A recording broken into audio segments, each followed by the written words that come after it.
സ്തുതിക്കാം. Hallelujah, hallelujah. ഒരു കർത്തൃദിവസത്തിന്റെ പകൽ കൂടെ ഈ ഓൺലൈൻ മാധ്യമത്തിലൂടെ ദൈവത്തെ മഹത്വപ്പെടുത്തത്തക്കവണ്ണം ദൈവമായ കർത്താവ് നമുക്ക് സംഗതിയാക്കുന്നുവല്ലോ. ആയതോർത്ത് നമുക്ക് ദൈവത്തിന് സ്തോത്രം ചെയ്യാം. സഭയായി കൂടി വന്ന് ആരാധിക്കണമെന്ന് നമുക്ക് വളരെ താല്പര്യമുണ്ടെങ്കിൽ പോലും ഇപ്പോഴത്തെ ഈ പ്രത്യേക സാഹചര്യത്തിൽ അതിന് കഴിയാതെ ആയിരിക്കുന്നു എങ്കിലും നമുക്ക് ദൈവം നൽകുന്ന അവസരങ്ങൾ, ദൈവം നമുക്ക് നൽകുന്ന കർത്താവിന്റെ സ്തോത്രം, സാവകാശങ്ങൾ തക്കത്തിൽ വിനിയോഗിച്ചുകൊണ്ട് ദൈവനാമ മഹത്വത്തിനായി ആയിരിക്കുവാൻ, ഈ പകലും ദൈവത്തെ ആത്മാവിലും സത്യത്തിലും ആരാധിക്കുവാൻ ആയിരിക്കുന്ന അന്തരീക്ഷങ്ങളിലായിരുന്നു കൊണ്ട് ദൈവത്തെ സ്തുതിക്കുവാൻ കർത്താവ് നമുക്ക് ഈ പകൽ ഭാഗ്യം നൽകേണ്ടതിനായി, കർത്താവ് നമ്മെ സഹായിക്കേണ്ടതിനായി നമുക്ക് സ്തോത്രം ചെയ്യാം. അല്പസമയം എല്ലാവരും അവരവരായിരിക്കുന്ന ഭവനാന്തരീക്ഷങ്ങളിലായിരുന്നു കൊണ്ട് ദൈവത്തെ സ്തുതിച്ചാണ്, ദൈവത്തിന് മഹത്വം കരയേറ്റിയാണ്, നന്ദി നിറഞ്ഞ ഹൃദയത്തോടെ ദൈവത്തെ സ്തുതിച്ചാണ്. ഈ മഹാമാരിക്ക് നടുവിൽ ദൈവത്തിന്റെ ജനമായ നമ്മെ അങ്ങിങ്ങായി കൃപയുടെ മറവിൽ മറയ്ക്കുന്നത് ഓർത്ത് നമുക്ക് ദൈവത്തെ സ്തുതിക്കാം. Hallelujah, hallelujah. ഈ ദൈവം എന്നുവന്നേക്കും നമ്മുടെ ദൈവം അവരുടെ ജീവപര്യന്തം നടത്തുവാൻ ശക്തനുള്ള വചനം നാം ഓർക്കുന്നുവല്ലോ. ആ വചനപ്രകാരം ദൈവം നമ്മെ നടത്തുന്നത് ഓർത്ത് നമുക്ക് ദൈവത്തെ സ്തുതിക്കാം. Hallelujah, hallelujah, hallelujah. കുഞ്ഞാടേ അങ്ങ് അറുക്കപ്പെട്ടതിനായി സ്തോത്രം. ഗോത്രങ്ങളിൽ, ഭാഷകളിൽ, വംശങ്ങളിൽ, ജാതികളിൽ അങ്ങ് ഞങ്ങളെ വിലയ്ക്ക് വാങ്ങിയത് ഓർത്ത്, ചങ്കില് ചോര നൽകി വിലയ്ക്ക് വാങ്ങിയത് ഓർത്ത് ഞങ്ങൾ ഈ പകൽ അങ്ങേക്ക് സ്തോത്രം ചെയ്യുന്നു. പാവാന്തകാലത്തിൽ തപ്പിത്തടഞ്ഞ് നടന്നവരായി ഞങ്ങളെ വചനത്തിലൂടെ, വചനത്തിന്റെ പ്രകാശം അയച്ചത് വിടുവിച്ചതോർത്ത്, ഉദ്ധരിച്ചതോർത്ത് ഞങ്ങൾ അങ്ങേക്ക് ഈ പകൽ സ്തോത്രം ചെയ്യുകയാണ്. ഈ പകലിലെ വിശുദ്ധ ആരാധന എല്ലാ നിലയിലും ആശീർവാദമായി തീരേണ്ടതിനായി ഞങ്ങൾ അങ്ങേക്ക് സ്തോത്രം ചെയ്യുന്നു. Hallelujah, hallelujah, hallelujah. നമുക്ക് പ്രാർത്ഥിക്കാം. കരുണാസമ്പന്നായ ഞങ്ങളുടെ ദൈവമേ, സ്വർഗസ്ഥനായ ഞങ്ങളുടെ നല്ല പിതാവേ, ആശീർവദിക്കപ്പെട്ട ഈ നല്ല പകലിനായി ഞങ്ങൾ നന്ദി നിറഞ്ഞ ഹൃദയത്തോടെ അങ്ങേക്ക് സ്തോത്രം ചെയ്യുന്നു. അവിടുത്തെ പ്രിയ മക്കളായി ഞങ്ങൾക്ക് ഒരുമിച്ച് ഇന്ന് പകൽ ഈ മാധ്യമത്തിലൂടെ അങ്ങയെ മഹത്വപ്പെടുത്തത്തക്കവണ്ണം, അങ്ങയുടെ പാദപീഠത്തിങ്കിൽ കടന്നു വരുവാൻ തക്കവണ്ണമായി ദൈവമായ കർത്താവ് കൃപ ചെയ്തത് ഓർത്ത് ഞങ്ങൾ നന്ദിയോടെ അങ്ങേക്ക് സ്തോത്രം ചെയ്യുന്നു.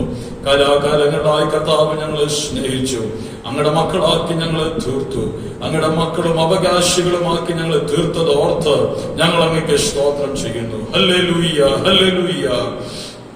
ഒരുമിച്ച് ഞങ്ങൾക്ക് സഭാഹോളിൽ കൂടി വന്ന് ആരാധിക്കുവാൻ കഴിയുന്നില്ലെങ്കിലും ഞങ്ങളായിരിക്കുന്ന ഭവനാന്തരീക്ഷങ്ങളിലായിരുന്നു കൊണ്ട് ഹൃദയം ദൈവസന്നിധാനത്തിങ്കിൽ പകർന്ന് വളരെ നന്ദിയോടുകൂടെ ദൈവം നടത്തുന്ന വഴികളെ അയവറക്കിക്കൊണ്ട് ദൈവത്തെ സ്തുതിക്കുവാൻ കർത്താവിന് കൃപ ചെയ്യണമേ.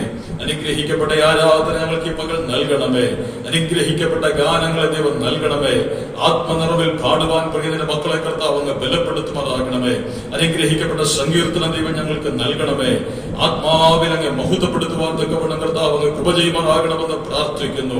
അനുഗ്രഹിക്കപ്പെട്ട വചന ചിന്തകൾ കർത്താവ് ഞങ്ങൾക്ക് നൽകണമേ. ഞങ്ങളുടെ മനസ്സിനെ ഉത്തേജിപ്പിക്കുന്ന, മനസ്സിനെ കർത്താവെ ശക്തീകരിക്കുന്ന, ഞങ്ങളെ പ്രബോധിപ്പിക്കുന്ന അനുഗ്രഹിക്കപ്പെട്ട വേദചിന്തകൾ നൽകി ഞങ്ങളെ അനുഗ്രഹിക്കേണ്ടതിനായി പ്രാർത്ഥിക്കുന്നു. ഹല്ലേലൂയ. എല്ലാറ്റിലും അങ്ങയുടെ നാമം ഈ പകൽ മഹത്വം എടുക്കട്ടെ. രോഗികളായി ഭാരപ്പെടുന്നവരെ കർത്താവിന് സൗഖ്യമാക്കണമേ. കർത്താവിന് സ്തോത്രം. വ്യത്യസ്തമായ സാഹചര്യങ്ങളിലും ആവശ്യങ്ങളിലും ആയിരിക്കുന്നവരോട് കർത്താവ് കരുണ കാണിക്കണമേ. ഈ മഹാമാരി നിമിത്തം ബുദ്ധിമുട്ടുന്ന ഞങ്ങളുടെ രാജ്യത്തോട് കർത്താവ് കരുണ കാണിക്കണമേ. ഇതിന്റെ നടുവിൽ അങ്ങയുടെ ജനത്തെ അങ്ങിങ്ങായി കൃപയുടെ മറവിൽ അങ്ങ് മറയ്ക്കേണ്ടതിനായി പ്രാർത്ഥിക്കുന്നു. മഹത്വമെല്ലാം അങ്ങേക്ക് ആദ്യോടന്തം അങ്ങ് തന്നെ ആരാധനയെ ഭരിച്ചു നടത്തും. മഹത്വമെല്ലാം അങ്ങേക്ക് അർപ്പിക്കുന്നു യേശു ക്രിസ്തുവിൻ നാമത്തിൽ തന്നെ. ആമേൻ. ചേർന്ന് പാടി നമുക്ക് ദൈവത്തെ മഹത്വപ്പെടുത്താം. ഈ പകലിലെ ആരാധനയിൽ ഒരുമിച്ച് നമ്മായിരിക്കുന്ന ഭവനാന്തരീക്ഷങ്ങളിലായിരുന്നു കൊണ്ട് ആത്മനിറവിൽ പാടി നമുക്ക് ദൈവത്തെ സ്തുതിക്കാം. ഗാന ശുശ്രൂഷയ്ക്ക് നേതൃത്വം നൽകേണ്ടതിനായി പ്രിയ സഹോദരങ്ങളെ മുന്നോട്ട് ക്ഷണിക്കും.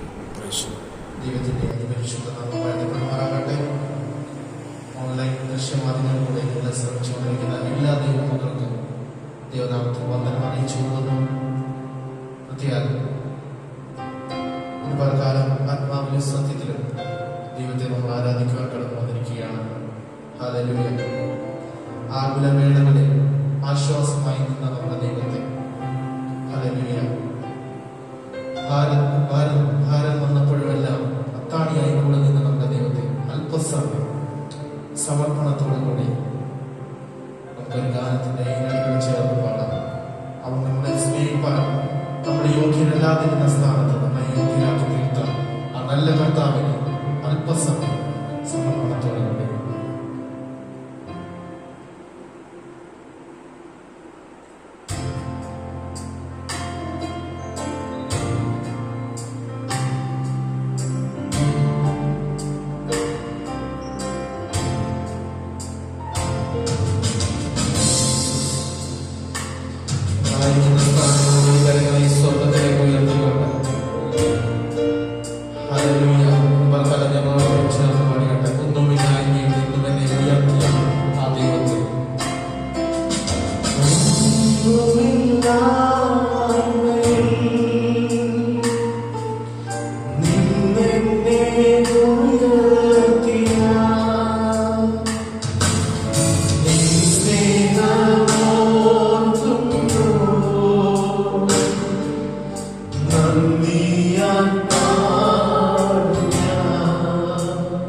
ഒരു ആരാധന പാടി ദൈവത്തെ മുക്തപ്പെടുത്താം.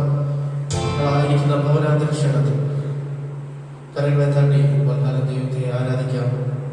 ദൈവം നമ്മുടെ അനുഗ്രഹിക്ക് മാറാമട്ടെ.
ഇത്രത്തോളം ദൈവസാന്നിധ്യം രുചിച്ചറിയുവാൻ സർവശക്തനായ ദൈവം നമ്മളെ ഇടയാക്കി നല്ല കൃപയ്ക്കാണ്.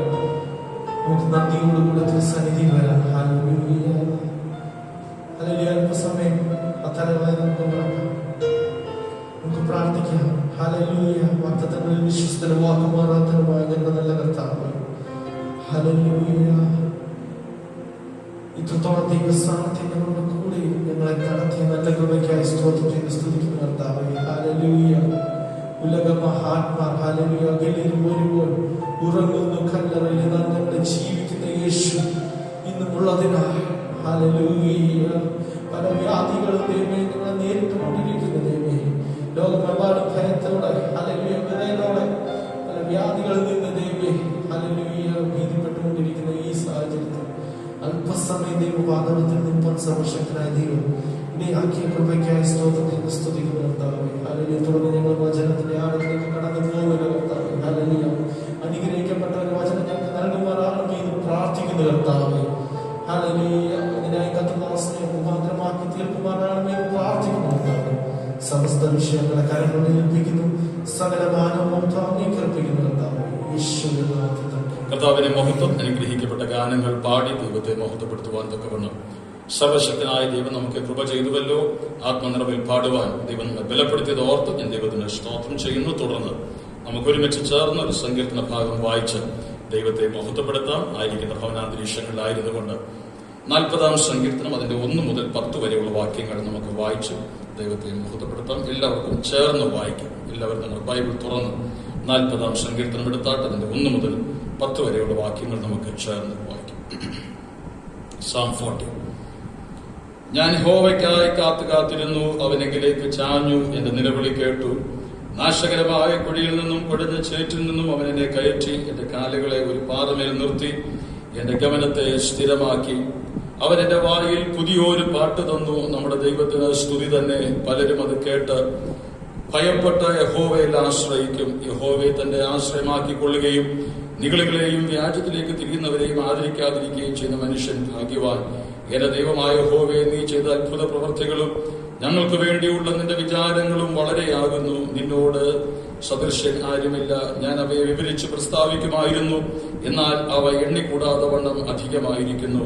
ഹനനയാഗവും ഭോജനയാഗവും നീ ഇച്ഛിച്ചില്ല. നീ ചെവികളെ എനിക്ക് തുളച്ചിരിക്കുന്നു. ഹോമയാഗവും പാപയാഗവും നീ ചോദിച്ചില്ല. അപ്പോൾ ഞാൻ പറഞ്ഞു, ഇതാ ഞാൻ വരുന്നു. പുസ്തക ചുരുളിനെ കുറിച്ച് എഴുതിയിരിക്കുന്നു, എന്റെ ദൈവമേ, നിന്റെ ഇഷ്ടം ചെയ്യുവാൻ ഞാൻ പ്രിയപ്പെടുന്നു. നിന്റെ ന്യായപ്രമാണം എന്റെ ഉള്ളിൽ ഇരിക്കുന്നു.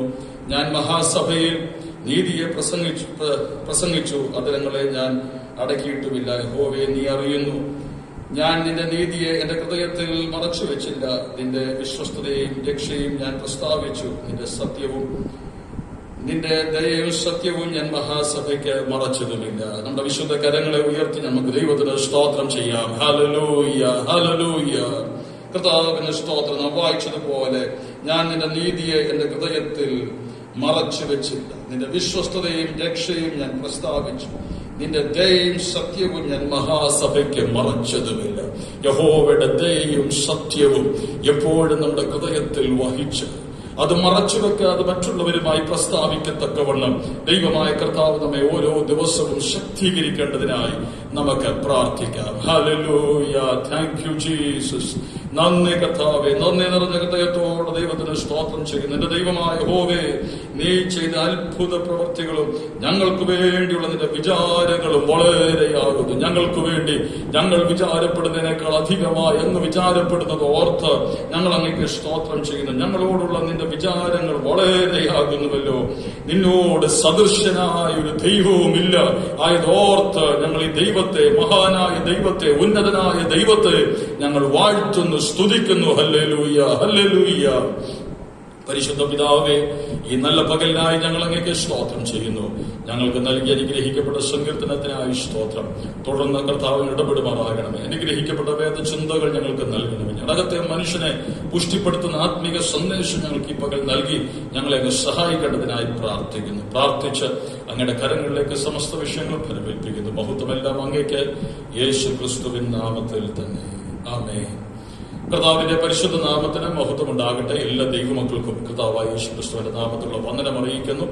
അനുഗ്രഹിക്കപ്പെട്ട ഈ കർത്തൃപകലിൽ കർത്താവിന്റെ സന്നിധിയിൽ നമുക്ക് ഒരുമിച്ചായിരിക്കുവാൻ തക്കവണ്ണം കഴിയുന്നില്ലെങ്കിലും ആയിരിക്കുന്ന ഭവനാന്തരീക്ഷങ്ങളിലായിരുന്നുകൊണ്ട് ദൈവത്തെ മഹത്വപ്പെടുത്തത്തക്കവണ്ണം കർത്താവ് നമുക്ക് നൽകുന്ന അനുഗ്രഹിക്കപ്പെട്ട ഈ സാവകാശത്തിനായി ഞാൻ ദൈവത്തിന് സ്തോത്രം ചെയ്യുന്നു. എത്രയോ അനുഗ്രഹിക്കപ്പെട്ട നിലയിൽ നമുക്ക് ദൈവം നൽകിയിരിക്കുന്ന ഈ ആധുനിക മാധ്യമത്തെ നമുക്ക് ഈ ഒരു കാലയളവിൽ ഉപയോഗിക്കുവാൻ തക്കവണ്ണം കഴിയുന്നു. ആയത് ഓർക്കാൻ ദൈവത്തിന് സ്തോത്രം ചെയ്യുന്നു. കർത്താവിന്റെ വിശ്വസ്തതയ്ക്കായി ദൈവത്തെ സ്തുതിക്കുന്നു. വളരെയധികം ക്രൂരമായ എന്ന നിലയിൽ ഈ മഹാമാരി പെരുമാറിക്കൊണ്ടിരിക്കുന്ന ഈ കാലയളവിൽ കർത്താവ് തന്റെ ജനത്തെ അങ്ങിങ്ങായി പരിപാലിക്കുന്നു എന്നല്ലാതെ നമുക്ക് മറ്റൊന്നും പുകഴുവാനില്ലല്ലോ. ദൈവത്തിന്റെ പരിപാലന വിധങ്ങളെ ഓർത്ത് ദൈവത്തിന് സ്തോത്രം ചെയ്യുന്നു. ഈ 5ാമത് മാസത്തിന്റെ പ്രഥമ കർത്തൃപകലിൽ ദൈവത്തെ മഹത്വപ്പെടുത്തുവാൻ ഇപ്രകാരം ഒരു അവസരം കർത്താവ് നമുക്ക് നൽകിയത് ഓർത്ത് ദൈവത്തിന് സ്തോത്രം ചെയ്യുന്നു. ഈ മാധ്യമത്തിലൂടെ സ്വദേശത്തും വിദേശത്തുമായി ആയിരുന്നുകൊണ്ട് വചനത്തെ ശ്രദ്ധിക്കുന്ന ഏവരെയും കർത്താവായ യേശു ക്രിസ്തുവിന്റെ നാമത്തിൽ വന്ദനം പറയുന്നു. അങ്ങിങ്ങായി ദൈവമായ കർത്താവ് ഏവരെയും അത്ഭുതകരമായി, ജയകരമായി പരിപാലിക്കുന്നത് ഓർത്ത് ഞാൻ ദൈവത്തിന് സ്തോത്രം ചെയ്യുന്നു. സഭയായി ഈ നാളുകളിൽ പ്രാർത്ഥനയ്ക്ക് വളരെ നാം ഉത്സുകരായിരിക്കേണ്ടത് വളരെ അനിവാര്യമാണ്. കഴിഞ്ഞ ദിവസവും ഞാൻ വാട്സാപ്പിലൂടെ ഓർപ്പിച്ചതുപോലെ വളരെയധികം നാം പ്രാർത്ഥിക്കേണ്ട ഒരു കാലയളവിലാണ് നാം ആയിരിക്കുന്നത്. അപ്പോൾ തന്നെ പ്രാർത്ഥിക്കുവാൻ തക്കവണ്ണം നമുക്ക് വളരെയധികം സമയവുമുണ്ട്. ആയത് ഓർത്തിൻ ദൈവത്തിന് സ്തോത്രം ചെയ്യുന്നു. ചില നാളുകളായി തന്നെ വ്യാഴം, വെള്ളി ദിവസങ്ങൾ ഉച്ചവരെയുള്ള സമയം സഭയായി സാവകാശം പോലെ എല്ലാവരും പ്രാർത്ഥനയിലും ഉപവാസത്തിലും ആയിരിക്കുന്നു. ശനിയാഴ്ചകളിൽ നാം ചെയിൻ പ്രയറായി ചില ആഴ്ചകൾ, ചില മാസങ്ങളായി തന്നെ നടത്തി വന്നുകൊണ്ടിരിക്കുന്നു. അതും അനുഗ്രഹമായി നടന്നുകൊണ്ടിരിക്കുന്നത് ഓർത്ത് സ്തോത്രം. ഈ കഴിഞ്ഞ ദിവസം മുതൽ എല്ലാ പ്രഭാതത്തിലും രാവിലെ 5 മുതൽ 6 വരെയുള്ള സമയം പ്രാർത്ഥനയ്ക്ക് വേണ്ടി വേർതിരിച്ച് പ്രാർത്ഥനയിലായിരിക്കുവാനും കർത്താവ് കൃപ ചെയ്തുകൊണ്ടിരിക്കുന്നു. അതിന് സാവകാശമുള്ളവർ കർത്താവിന് സ്തോത്രം അപ്രകാരം ചെയ്തുകൊണ്ടിരിക്കുന്നത് ഓർത്ത് ദൈവത്തിന് സ്തോത്രം ചെയ്യുന്നു. അതെല്ലാം നമുക്ക് അനുഗ്രഹവും വിടുതലിനും രാജ്യത്ത്, ദേശത്ത് ഒരു ദൈവപ്രവൃത്തിക്ക് കാരണവുമായി കർത്താവ് തീർക്കേണ്ടതിനായി ആത്മാർത്ഥമായി പ്രാർത്ഥിക്കുന്നു. ഈ പകൽ അനുഗ്രഹിക്കപ്പെട്ട ഒരു സങ്കീർത്തനം കർത്താവ് നമുക്ക് നൽകിയത് ഓർത്ത് സ്തോത്രം ചെയ്യുന്നു.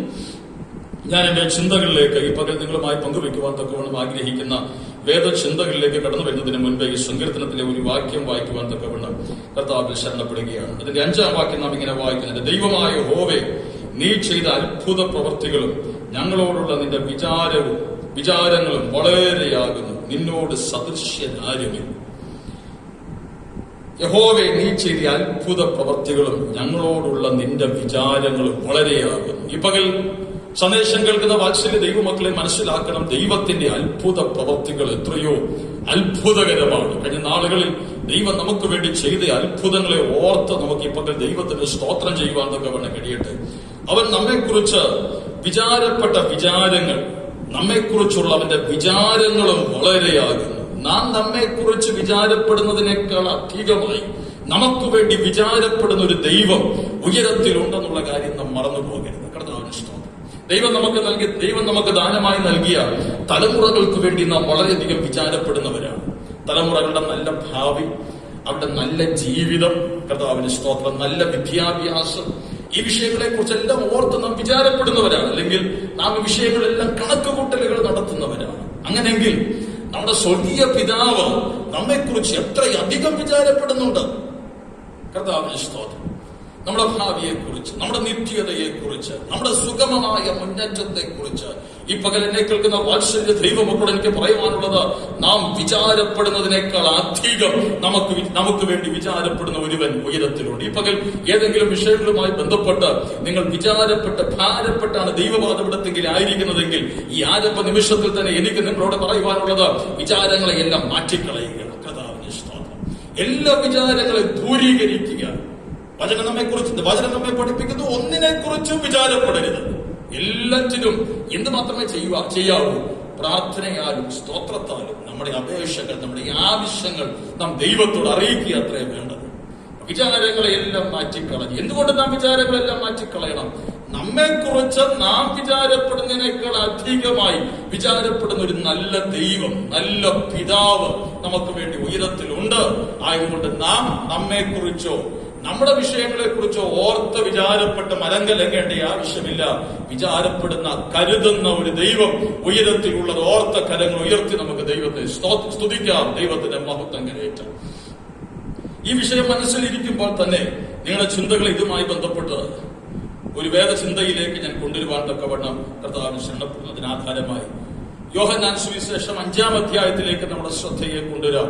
കർത്താവായ യേശു ക്രിസ്തു അവിടെ ചെയ്തൊരു മഹാ അത്ഭുതത്തെ നമുക്ക് കാണുവാൻ തക്കവണ്ണം കഴിയും. ദൈവത്തിന്റെ അത്ഭുത പ്രവൃത്തി വെളിപ്പെട്ട് നമുക്ക് ആ ഭാഗത്തെ കാണുവാൻ തക്കവണ്ണം കഴിയും. അതിന് 1 മുതലുള്ള വാക്യങ്ങൾ ക്രമീകൃതമായി ഒന്ന് വായിച്ച് നമുക്ക് ഈ പകൽക്കാലം ചില ചിന്തകൾ ആ ഭാഗത്തുനിന്ന് ചിന്തിക്കുവാൻ തക്കവണ്ണം കർത്താവിന് ശരണപ്പെടും.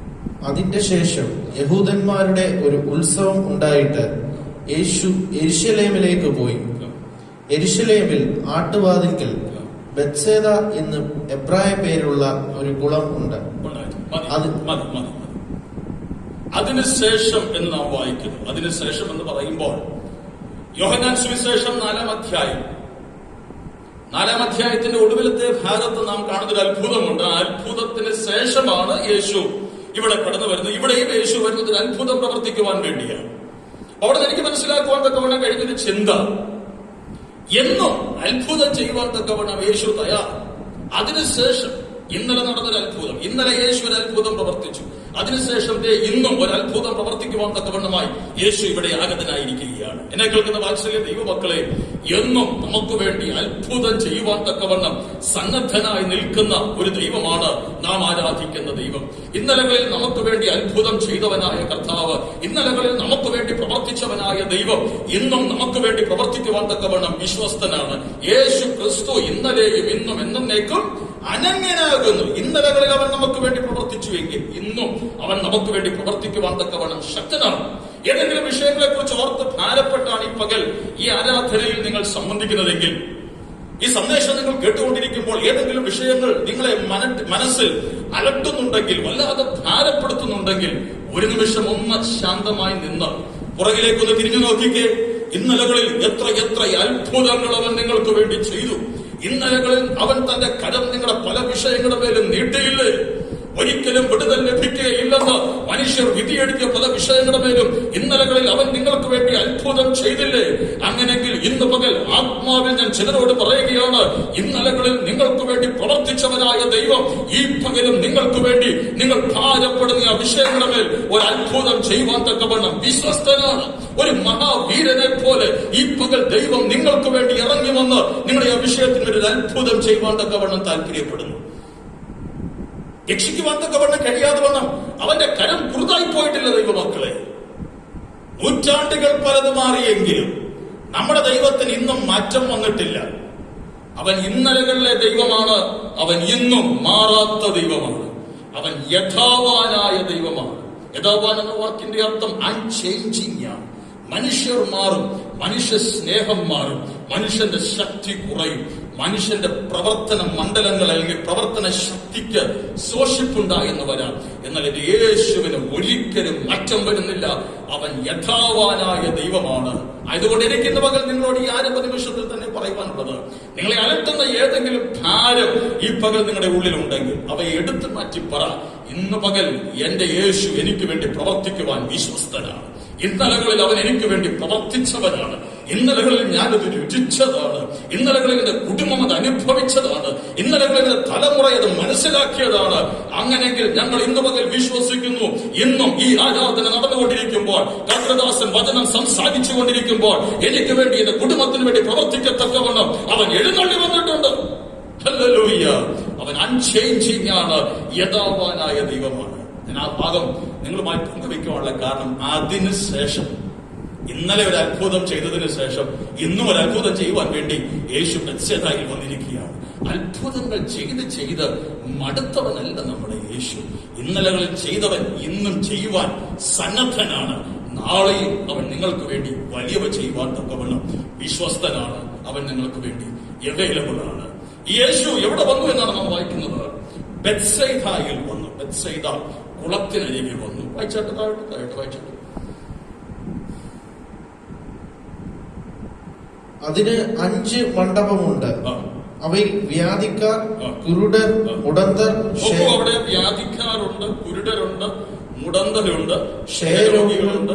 അങ്ങനെ വലിയൊരു കൂട്ടം കിടന്നിരുന്നു. അവിടെ വലിയൊരു കൂട്ടം കിടക്കുകയാണ്. ഈ ബെത്സൈദ കുളത്തിനരികെ വലിയൊരു കൂട്ടം കിടക്കുകയാണ്. വലിയൊരു കൂട്ടം എന്ന് പറയുമ്പോൾ എങ്ങനെയുള്ള കൂട്ടമാണ് ഈ കൂട്ടം? രോഗികളുടെ കൂട്ടം. കർത്താവിന് ഇഷ്ടമാണ്. എങ്ങനെയുള്ള രോഗികൾ? കുരുടരും മുടന്തരും. ഏതെങ്കിലും ഒരു രോഗത്താൽ മാത്രം ഭാരപ്പെടുന്ന ആളുകളല്ല. ഞാൻ ആ ഭാഗം വായിച്ചപ്പോൾ എനിക്ക് ചിന്തനീയമായി തോന്നിയത്, ഏതെങ്കിലും ഒരു രോഗത്താൽ മാത്രം ഭാരപ്പെടുന്ന ഒരു കൂട്ടം ആളുകളല്ല. പല വ്യാധിക്കാർ, പല ദീനക്കാരാണ് ആ കുളത്തിനരികെ കിടക്കുന്നത്. കർത്താവിന് ഇഷ്ടം. അപ്പൊ അങ്ങനെയെങ്കിൽ അവിടെ നമുക്ക് മനസ്സിലാക്കുവാൻ തക്കവണ്ണം കഴിയുന്നത്, ഏതെങ്കിലും ഒരു വിഷയത്തിന്മേൽ, ഏതെങ്കിലും ഒരു രോഗത്തിന്മേൽ അധികാരമുള്ളവനല്ല നമ്മുടെ ദൈവം. അവൻ സകല രോഗങ്ങൾക്കും മതിയായ വൈദ്യനാണ്. സകല രോഗങ്ങൾക്കുമേലും അധികാരമുള്ളവനാണ്. ഇന്ന് പകൽ ഈ വചന സന്ദേശം കേട്ടുകൊണ്ടിരിക്കുമ്പോൾ ആരെങ്കിലും ഏതെങ്കിലും രോഗത്താൽ ഭാരപ്പെടുന്നവരായാണ് ഈ വചനത്തിന്റെ സന്ദേശം കേൾക്കുന്നുവെങ്കിൽ, സകല രോഗത്തിന്മേലും അധികാരമുള്ള ഒരു യേശുവിനെയാണ് നിങ്ങൾ ഈ പകൽ ആരാധിച്ചു കൊണ്ടിരിക്കുന്നത്. ആ യേശുവിനെ കുറിച്ചാണ് നിങ്ങൾ കേട്ടുകൊണ്ടിരിക്കുന്നത്. ഈ വചനത്തിന്റെ സന്ദേശം നിങ്ങൾ കേട്ടുകൊണ്ടിരിക്കുമ്പോൾ തന്നെ നിങ്ങൾ അനുഭവിക്കുന്ന വേദനയുടെ മേൽ, നിങ്ങൾ അനുഭവിക്കുന്ന രോഗത്തിന്റെ മേൽ അവന്റെ കരം ഈ പകൽ സ്പർശിക്കുകയാണ്. അവനൊന്ന് തൊട്ടാൽ നിങ്ങളുടെ ആ രോഗം സൗഖ്യമാകും. നമ്മ ഭാഗത്തായോട്ട് വായിക്കുമ്പോൾ നമുക്കതാണ് കാണുവാൻ തക്കവണ്ണം കഴിയുന്നത്. ഞാൻ അതിലേക്ക് കടന്നു വരുന്നതിന് മുൻപ് ഈ ഭാഗം നിങ്ങളെ ഒന്ന് തൊട്ടുവിട്ട് ഓർപ്പിച്ചെന്ന് മാത്രമേ ഉള്ളൂ. എനിക്ക് ആ ഭാഗം വളരെ ചിന്തനീയമായി തോന്നി. കാരണം പല വ്യാധികളാൽ ഭാരപ്പെടുന്നവർ, പല വ്യാധികളാൽ വലയുന്നവരാ ആ കുളക്കരയിൽ കിടക്കുന്നത്. ഏതെങ്കിലും ഒരു വ്യാധിയാൽ. കാരണം നമ്മുടെ കർത്താവ് ഇന്നത്തെ ഡോക്ടേഴ്സിനെ പോലെ സ്പെഷ്യലിസ്റ്റ് ഒന്നുമല്ലായിരുന്നു. അവൻ ജനറലായി എല്ലാ രോഗങ്ങൾക്കും മതിയായവരാണ്. കർത്താവിന്റെ സ്തോത്രം. എല്ലാ രോഗങ്ങൾക്കൊന്നും മാത്രമല്ല, ഏതൊരു വിഷയവുമായി നിങ്ങൾ അവന്റെ സന്നിധാനത്തിങ്കൽ വാ, ആ വിഷയത്തിന് യേശു മതിയായവന്. ഒരുപക്ഷെ ഇതുവരെ ഈ യേശുവിനെ കുറിച്ച് അറിയാത്തവരായി ആരെങ്കിലും ഈ വചന സന്ദേശം കേൾക്കുന്നവരായി ഉണ്ടെങ്കിൽ നിങ്ങളോട് എനിക്ക് പറയുവാനുള്ളത്, എന്റെ യേശുവിന്റെ പരിധിക്ക് പുറത്തുള്ള ഒരു വിഷയവുമില്ല. സകലവും അവനെ കൊണ്ട് സാധ്യമാണ്. സകല വിഷയങ്ങൾക്കും പരിഹാരം നൽകുവാൻ അവൻ വിശ്വസ്തനാണ്. ഈ പകൽ നിങ്ങൾ അസാധ്യമെന്ന് കാണുന്ന വിഷയം ഏതോ ആ വിഷയത്തിന്മേൽ അവൻ തന്റെ കരമൊന്ന് ചലിപ്പിച്ചാൽ, അവന്റെ കരമൊന്ന് വെച്ചാൽ ആ വിഷയത്തിന് വിടുതൽ അനുഭവിക്കുവാൻ തക്കവണ്ണം കഴിയും. നീ കുളം ഏത് കുളമാണ്? ബെത്സൈദ കുളം. ബെത്സൈദ എന്ന വാക്കിന്റെ അർത്ഥം നിങ്ങൾക്കറിയാമായിരിക്കും. ബെത്സൈദ എന്ന വാക്കിന്റെ അർത്ഥം ഹൗസ് ഓഫ് ഗ്രേസ് എന്നാണ്, കൃപയുടെ ഭവനം എന്നാണ് ബെത്സൈദ എന്ന വാക്കിന്റെ അർത്ഥം. അപ്പോൾ നിങ്ങൾ ശ്രദ്ധിക്കണമേ, ഈ രോഗികളെല്ലാം കിടക്കുന്നത് എവിടെയാണ്? കൃപയുടെ അടുക്കലാണ് ഈ രോഗികളെല്ലാം കിടക്കുന്നത്. കർത്താവിന് സ്തോത്രം. കൃപയുടെ അടുക്കൽ വന്ന് കടന്നത് കൊണ്ട് രോഗത്തിന് വിടുതലുണ്ടായി. Praise God. രോഗത്തിന് വിടുതലുണ്ടാകണമെങ്കിൽ ചില നിബന്ധനകളുണ്ട്, ചില നിർദ്ദേശങ്ങൾ അവിടെ നൽകിയിട്ടുണ്ട്. ആ നിർദ്ദേശങ്ങൾ പാലിക്കപ്പെടേണ്ടത് അനിവാര്യമാണ്. ആ നിർദ്ദേശങ്ങൾ, ആ നിബന്ധനകൾ പാലിക്കുന്ന രോഗികൾക്ക് മാത്രമേ വിടുതൽ അനുഭവിക്കുവാൻ തക്കവണ്ണം കഴിയുകയുള്ളൂ. അല്ലാതെ ഹൗസ് ഓഫ് ഗ്രേസിന്റെ അടുക്കൽ വന്ന് കടന്നതുകൊണ്ട്, കൃപയുടെ അടുക്കൽ വന്ന് കടന്നതുകൊണ്ട് വിടുതൽ ഉണ്ടാകണമെന്ന് നിർബന്ധമില്ല. ഞാനിതെടുത്ത് പറയാനുള്ള കാരണം, ഈ കഴിഞ്ഞ രാത്രിയിൽ ഈ ഭാഗം വായിച്ചപ്പോൾ എനിക്ക് വളരെ ചിന്തനീയമായി തോന്നിയത് കൊണ്ട്. കാരണം ഇന്ന് കൃപയുടെ പേര് പറഞ്ഞ് പല വിപ്ലവങ്ങൾ തന്നെ നമ്മുടെ സമൂഹത്തിൽ ഇന്നത്തെ ആധുനിക പ്രസംഗകർ സൃഷ്ടിച്ചുകൊണ്ടിരിക്കുകയാണ്. ഈ കഴിഞ്ഞിട്ടൊക്കെ ഒരാൾ പറഞ്ഞു, പുറത്തെങ്ങനാണെങ്കിലും കുഴപ്പമില്ല, അകത്ത് കയറിക്കഴിഞ്ഞാൽ കൃപ വ്യാപരിച്ചാൽ നിന്റെ വിഷയത്തിൽ വിടുതല. നോ, വിശുദ്ധ വേദപുസ്തകം നമ്മെ ഒരിക്കലും അങ്ങനെ പഠിപ്പിക്കുന്നില്ല. ഞാൻ സാധാരണ പ്രസംഗിക്കുമ്പോൾ പറയാറുണ്ട്, ആലയത്തിൽ വന്നതുകൊണ്ട് വിഷയത്തിന് വിടുതൽ ഉണ്ടാകണമെന്ന് നിർബന്ധമില്ല. കൃപയിൽ നിങ്ങൾ ആയിരിക്കുന്നത് കൊണ്ട്, അല്ലെങ്കിൽ കൃപയുടെ ഭവനത്തിൽ നിങ്ങൾ വന്നിരിക്കുന്നത് കൊണ്ട് വിടുതൽ ഉണ്ടാകണമെന്ന് നിർബന്ധമില്ല. ഇവിടെ ചില നിബന്ധനകളുണ്ട്, ചില നിർദ്ദേശങ്ങളുണ്ട്. ആ നിർദ്ദേശങ്ങൾ യഥാവണ്ണം പാലിക്കുന്നവർക്ക്, ക്രമീകൃതമായ നിർദ്ദേശങ്ങൾ പാലിക്കുവാൻ തക്കവണ്ണം കഴിയുന്നവർക്ക് മാത്രമേ വിടുതൽ അനുഭവിക്കുവാൻ തക്കവണ്ണം കഴിയുകയുള്ളൂ. കൃപയിൽ മാത്രം വിടുതൽ വ്യാപരിക്കുമെന്ന് ഒരിക്കലും ചിന്തിക്കരുത്. കഴിഞ്ഞ ഞായറാഴ്ചയും ഞാൻ ഓർപ്പിച്ചിരുന്നു, ദൈവം മാത്രം വിചാരിച്ചാൽ നമ്മുടെ വിഷയങ്ങൾക്ക് വിടുതൽ ഉണ്ടാകുകയില്ല. നാമും ദൈവത്തോടൊപ്പം ഒന്ന് ചേർന്ന് സഹകരിക്കുവാൻ തക്കവണ്ണം തയ്യാറാകണം. എങ്കിൽ മാത്രമേ നമ്മുടെ വിഷയങ്ങൾക്ക് വിടുതൽ ഉണ്ടാകുകയുള്ളൂ. അതാണ് ദൈവമക്കളെ വിശുദ്ധ വേദപുസ്തകം നമ്മെ പഠിപ്പിക്കുന്നത്. നിങ്ങൾ വേദപുസ്തകം എടുത്ത് വായിച്ചു നോക്കിക്കേ. വേദപുസ്തകം എപ്പോഴും കണ്ടീഷണൽ എന്ന വാക്കിന്റെ അർത്ഥം നിങ്ങൾക്ക് മനസ്സിലായോ? കണ്ടീഷൻ എന്ന വാക്കുകൊണ്ട് അർത്ഥമാക്കുന്നത് വ്യവസ്ഥാപിതമാണ്. വ്യവസ്ഥാപിതം എന്ന് പറഞ്ഞാൽ എവിടെ നിങ്ങൾ നോക്കിയാലും ഇഫ് എന്നുള്ള പദം നിങ്ങൾ ഉപയോഗിക്കപ്പെട്ടിരിക്കുന്നത് കാണുവാൻ തക്കവണ്ണം കഴിയും. നീ അങ്ങനെ ചെയ്താൽ ഞാൻ നിന്നെ ഇങ്ങനെയാക്കും. വെറുതെ നിന്നെ അങ്ങ് അനുഗ്രഹിക്കുമെന്നല്ല, നീ എനിക്ക് വേണ്ടി നിന്നാൽ. ഒരു ചെറിയ ഉദാഹരണം ഞാൻ പറയാം. എന്നെ മാനിക്കുന്നവനെ ഞാൻ മാനിക്കാം. വ്യവസ്ഥയുണ്ടോ അവിടെ? വെറുതെ മാനിക്കാമെന്നാണോ പറഞ്ഞത്? നീ എന്നെ മാനിക്ക്. നിന്റെ പണം നീ എനിക്ക് വേണ്ടി താ, നിന്റെ സമയം നീ എനിക്ക് വേണ്ടി മാറ്റിവെക്ക്, നിന്റെ ആരോഗ്യം നീ എനിക്ക് വേണ്ടി മാറ്റിവെക്ക്. അങ്ങനെ നിനക്ക് ഞാൻ നൽകുന്ന സമസ്ത വിഷയങ്ങളും കൊണ്ട് എന്നെ മാനിക്കുമെങ്കിൽ ഞാൻ നിന്നെയും മാനിക്കാം. ഈ മക്കളെ, നമ്മുടെ ദൈവം കണ്ടീഷണലാണ്. വ്യവസ്ഥാപിതമായി നമ്മുടെ വിഷയങ്ങൾക്ക് വിടുതൽ നൽകുവാൻ ആഗ്രഹിക്കുന്നവനാണ്. വെറുതെ വിടുതൽ വാരിക്കോരി എറിയുന്നവനല്ല. ഹല്ലേലൂയ. അങ്ങനെ ആയിരുന്നുവെങ്കിൽ എല്ലാവർക്കും ഒരുപോലെ വിടുതൽ പ്രാപിക്കാമായിരുന്നുവല്ലോ. കർത്താവിന് സ്തോത്രം. കണ്ടീഷണലാണ്. കൃപയുടെ ഭവനത്തിൽ തെറ്റിദ്ധരിക്കപ്പെട്ടു പോകരുത് ദൈവമക്കളെ. കൃപയുടെ ഭവനത്തിൽ വന്നതുകൊണ്ട് എല്ലാം സുഗമമായി, എല്ലാം ശരിയായി, വിഷയങ്ങൾക്കെല്ലാം മാറ്റമുണ്ടാകും, വിടുതൽ വരും എന്ന് നിങ്ങൾ ഒരിക്കലും ചിന്തിക്കരുത്. അവൻ നിന്നോട് പറഞ്ഞിരിക്കുന്ന വ്യവസ്ഥകൾ, അവൻ നിന്നോട് പറഞ്ഞിരിക്കുന്ന കണ്ടീഷൻസ് നീ പാലിക്കുന്നുണ്ടോ എന്ന് ഇന്ന് ഈ പകൽ ഈ ആരാധന നടന്നുകൊണ്ടിരിക്കുന്ന വേളയിൽ ഒന്ന് അവലോകനം ചെയ്യുവാൻ തക്കവണ്ണം തയ്യാറായിക്കൊള്ളാട്ടെ. ഹല്ലേലൂയ. വ്യവസ്ഥകൾ പാലിക്കുന്നവനാണ് വിടുതൽ അനുഭവിക്കുവാൻ തക്കവണ്ണം കഴിയുന്നത്. ഈ താഴ്ത്തു വായിച്ചു. അതാത് സമയത്ത് ഒരു ദൂതൻ കുളത്തിൽ ഇറങ്ങി വെള്ളം കലക്കും. വെള്ളം കലങ്ങിയ ശേഷം ആദ്യം ഇറങ്ങുന്നവന് ഏത് വ്യാധി പിടിച്ചവനായിരുന്നാലും, നോക്കൂ, ഏത് വ്യാധി പിടിച്ചവനായിരുന്നാലും അവന് സൗഖ്യം വരും. അതാത് സമയത്ത് ഒരു ദൂതൻ ഇറങ്ങി കുളം കലക്കും. കുളം കലക്കുമ്പോൾ ആദ്യം ഈ കുളത്തിലേക്ക് ഇറങ്ങുന്നവൻ ആരായിരുന്നാലും, ഏത് വ്യാധി പിടിച്ചവനായാലും അവന് സൗഖ്യം വരും. കണ്ടീഷൻ മനസ്സിലായോ? ഇതാണ് അവിടെ വെച്ചിരിക്കുന്ന കണ്ടീഷൻ. മോനെ, നീ കൃപയുടെ ഭവനത്തിലേക്ക് ഓടിപ്പോര്. കൃപയാകുന്ന ബത്ശേദയ്ക്ക് അടുക്കൽ വന്ന് കിടന്നാൽ നിന്റെ രോഗത്തിന് വിടുതൽ ഉണ്ടാകുമെന്നാണോ പറഞ്ഞത്? അല്ല, ബത്ശേദയുടെ അടുക്കൽ വന്ന് നീ കിടക്കണം. പക്ഷെ അവിടെ വെച്ചിരിക്കുന്ന ചില നിബന്ധനകളുണ്ട്. അതാത് സമയം ഒരു ദൂതൻ വന്ന് കുളം കലക്കും. അപ്പൊ ദൂതൻ വരുന്നത് എപ്പോഴാണ്? അതാത് സമയം എന്ന് പറയുമ്പോൾ ഏത് സമയം? ആ സമയം ദൂതന്റെ സമയം. ദൂതന്റെ സമയത്ത് ദൂതൻ വരും. ഇനി ഞാൻ മറ്റൊരു ചോദ്യം ചോദിക്കട്ടെ. ദൂതന്റെ സമയത്ത് ദൂതൻ വരുമ്പോൾ ഈ രോഗി, ആ കുളത്തിന്റെ അരികിൽ കിടക്കുന്ന രോഗി ദൂതനെ കാണണമെങ്കിൽ ഈ രോഗി എന്ത് ചെയ്യണം? രോഗി കാത്തിരിക്കണം. The patient has to wait. സഹിഷ്ണുതയോടെ കാത്തിരിക്കണം. സഹിഷ്ണുതയോടെ, ഇനി ഞാൻ ഇങ്ങനെ വ്യക്തമാക്കാം, സഹിഷ്ണുതയോടെ ദൂതന്റെ സമയത്തിന് വേണ്ടി കാത്തിരിക്കണം. സഹിഷ്ണുതയോടെ ദൈവ സമയത്തിന് വേണ്ടി കാത്തിരിക്കണം. Patiently wait for the timing of God. ദൈവത്തിന്റെ സമയത്തിനായി സഹിഷ്ണുതയോടെ കാത്തിരിക്കുക.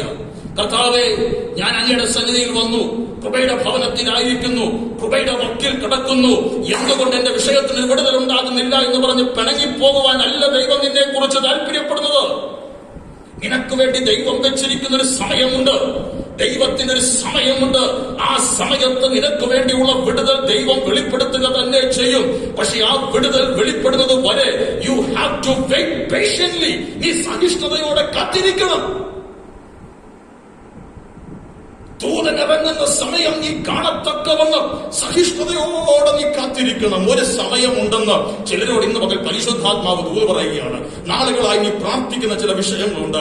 ഒരുപക്ഷെ ആ വിഷയത്തെ കുറിച്ച് ഓർത്ത് നീ പ്രാർത്ഥിച്ച് മടുത്തുപോയ വ്യക്തിയായിരിക്കാം. ആ വിഷയത്തെ കുറിച്ച് ഓർത്ത് പ്രാർത്ഥിച്ച് നീ മടുത്തുപോയവളായിരിക്കാം. എന്നാൽ ഇന്ന് പകൽ പരിശുദ്ധാത്മാവ് നിന്നെ വീണ്ടും ബലപ്പെടുത്തത്തക്കവണ്ണം പറയുകയാണ്, ദൈവത്തിനൊരു സമയമുണ്ട്. ദൈവം നിന്റെ പ്രാർത്ഥന കേൾക്കാഞ്ഞിട്ടല്ല, ദൈവം നിന്റെ പ്രാർത്ഥന കേട്ടു.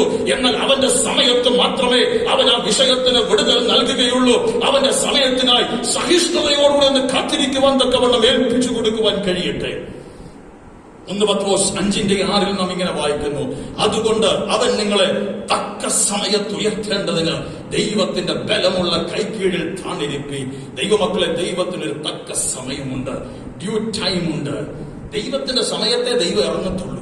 ആ സമയം അവൻ നമ്മോട് പറയത്തില്ല. കർത്താവിന് സ്തോത്രം. അങ്ങനെ പറഞ്ഞിരുന്നെങ്കിൽ ഒരുപക്ഷെ നമ്മിൽ ആരും തന്നെ പ്രാർത്ഥിക്കത്തില്ല.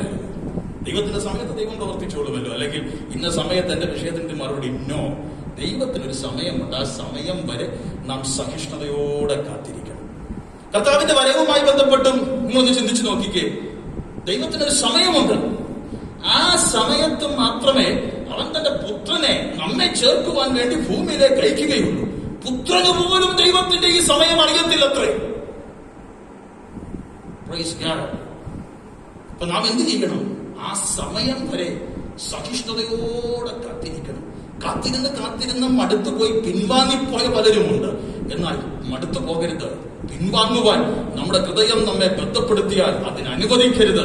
സഹിഷ്ണുതയോടുകൂടെ എന്റെ കർത്താവ് വരും, അവൻ എന്നെ ചേർത്തുകൊള്ളും എന്നുള്ള വിശ്വാസത്തിൽ സഹിഷ്ണുതയോടെ അവന്റെ വരവിനായി കാത്തിരിക്കണം. അതുപോലെ തന്നെ നാം പ്രാർത്ഥിക്കുന്ന വിഷയത്തിന് വേണ്ടിയും എങ്ങനെ കാത്തിരിക്കണമെന്ന്? സഹിഷ്ണുതയോടെ, പേഷ്യന്റ്ലി.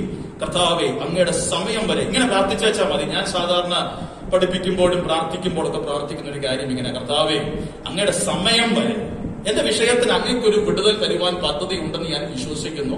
പക്ഷെ ആ സമയം വരെ ഒന്ന് പേഷ്യന്റായി കാത്തിരിക്കാനുള്ള കൃപ അങ്ങ് എനിക്ക് നൽകുമാണ്. That's all. അതിനുവേണ്ടി നിങ്ങൾ പ്രാർത്ഥിക്കുക. അങ്ങനെ ആകുമ്പോൾ നിങ്ങളുടെ വിഷയത്തിന് ഒരു വിടുതൽ ലഭ്യമാകത്തക്കവണ്ണം കാലതാമസം വന്നാലും നിങ്ങൾ മുഷിഞ്ഞു പോകുകയും, പലപ്പോഴും പല വിഷയങ്ങൾക്കും വിടുതൽ ലഭ്യമാകുവാൻ തക്കവണ്ണം കാലതാമസം വരുമ്പോൾ നാം ഉള്ളിൽ മുഷിഞ്ഞു പോകാനുള്ള കാരണം ദൈവസമയത്തിന് വേണ്ടി കാത്തിരിക്കുവാനുള്ള കൃപ നാം പ്രാപിച്ചിട്ടില്ലാത്തത് കൊണ്ടാണ്. അതുകൊണ്ട് പ്രാർത്ഥിക്കുക, കർത്താവേ, ഐ നീഡ് ദാറ്റ് ഗ്രേസ്. എനിക്ക് ആ കൃപ ആവശ്യം. ഏത് കൃപ? അങ്ങ് എന്നെ വിടുവിക്കുവോളം, അങ്ങ് എന്റെ വിഷയത്തിന് മറുപടി നൽകുവോളം, അങ്ങ് എനിക്ക് വേണ്ടി ഒരു ക്രമീകരണം ചെയ്യുവോളം കാത്തിരിക്കുവാനുള്ള കൃപ അങ്ങ് എന്റെ മേൽ പകരുമാറാകണമേ. ഇവിടെ ഈ രോഗികളെല്ലാം കാത്തിരിക്കുകയാണ് കേട്ടോ. എന്തിനു വേണ്ടി കാത്തിരിക്കുകയാണ്? ദൂതൻ ഇറങ്ങുന്നത് കാത്തിരിക്കുകയാണ്. ദൂതന്റെ സമയത്തിനായി. ആരുടെ സമയത്തിനായ? ദൂതന്റെ സമയത്തിനായി. എന്റെ സമയത്തിനായി അല്ല. എന്റെ സമയത്തല്ല ദൈവം എനിക്ക് വേണ്ടി പ്രവർത്തിക്കുന്നത്. ദൈവത്തിന്റെ സമയത്താണ് ദൈവം എനിക്ക് വേണ്ടി പ്രവർത്തിക്കുന്നത്. ദൈവത്തിന് എന്നെ കുറിച്ച് ഒരു സമയം അവന്റെ ലിസ്റ്റിലുണ്ട്. ആ സമയത്താണ് അവൻ എനിക്ക് വേണ്ടി പ്രവർത്തിക്കുന്നത്.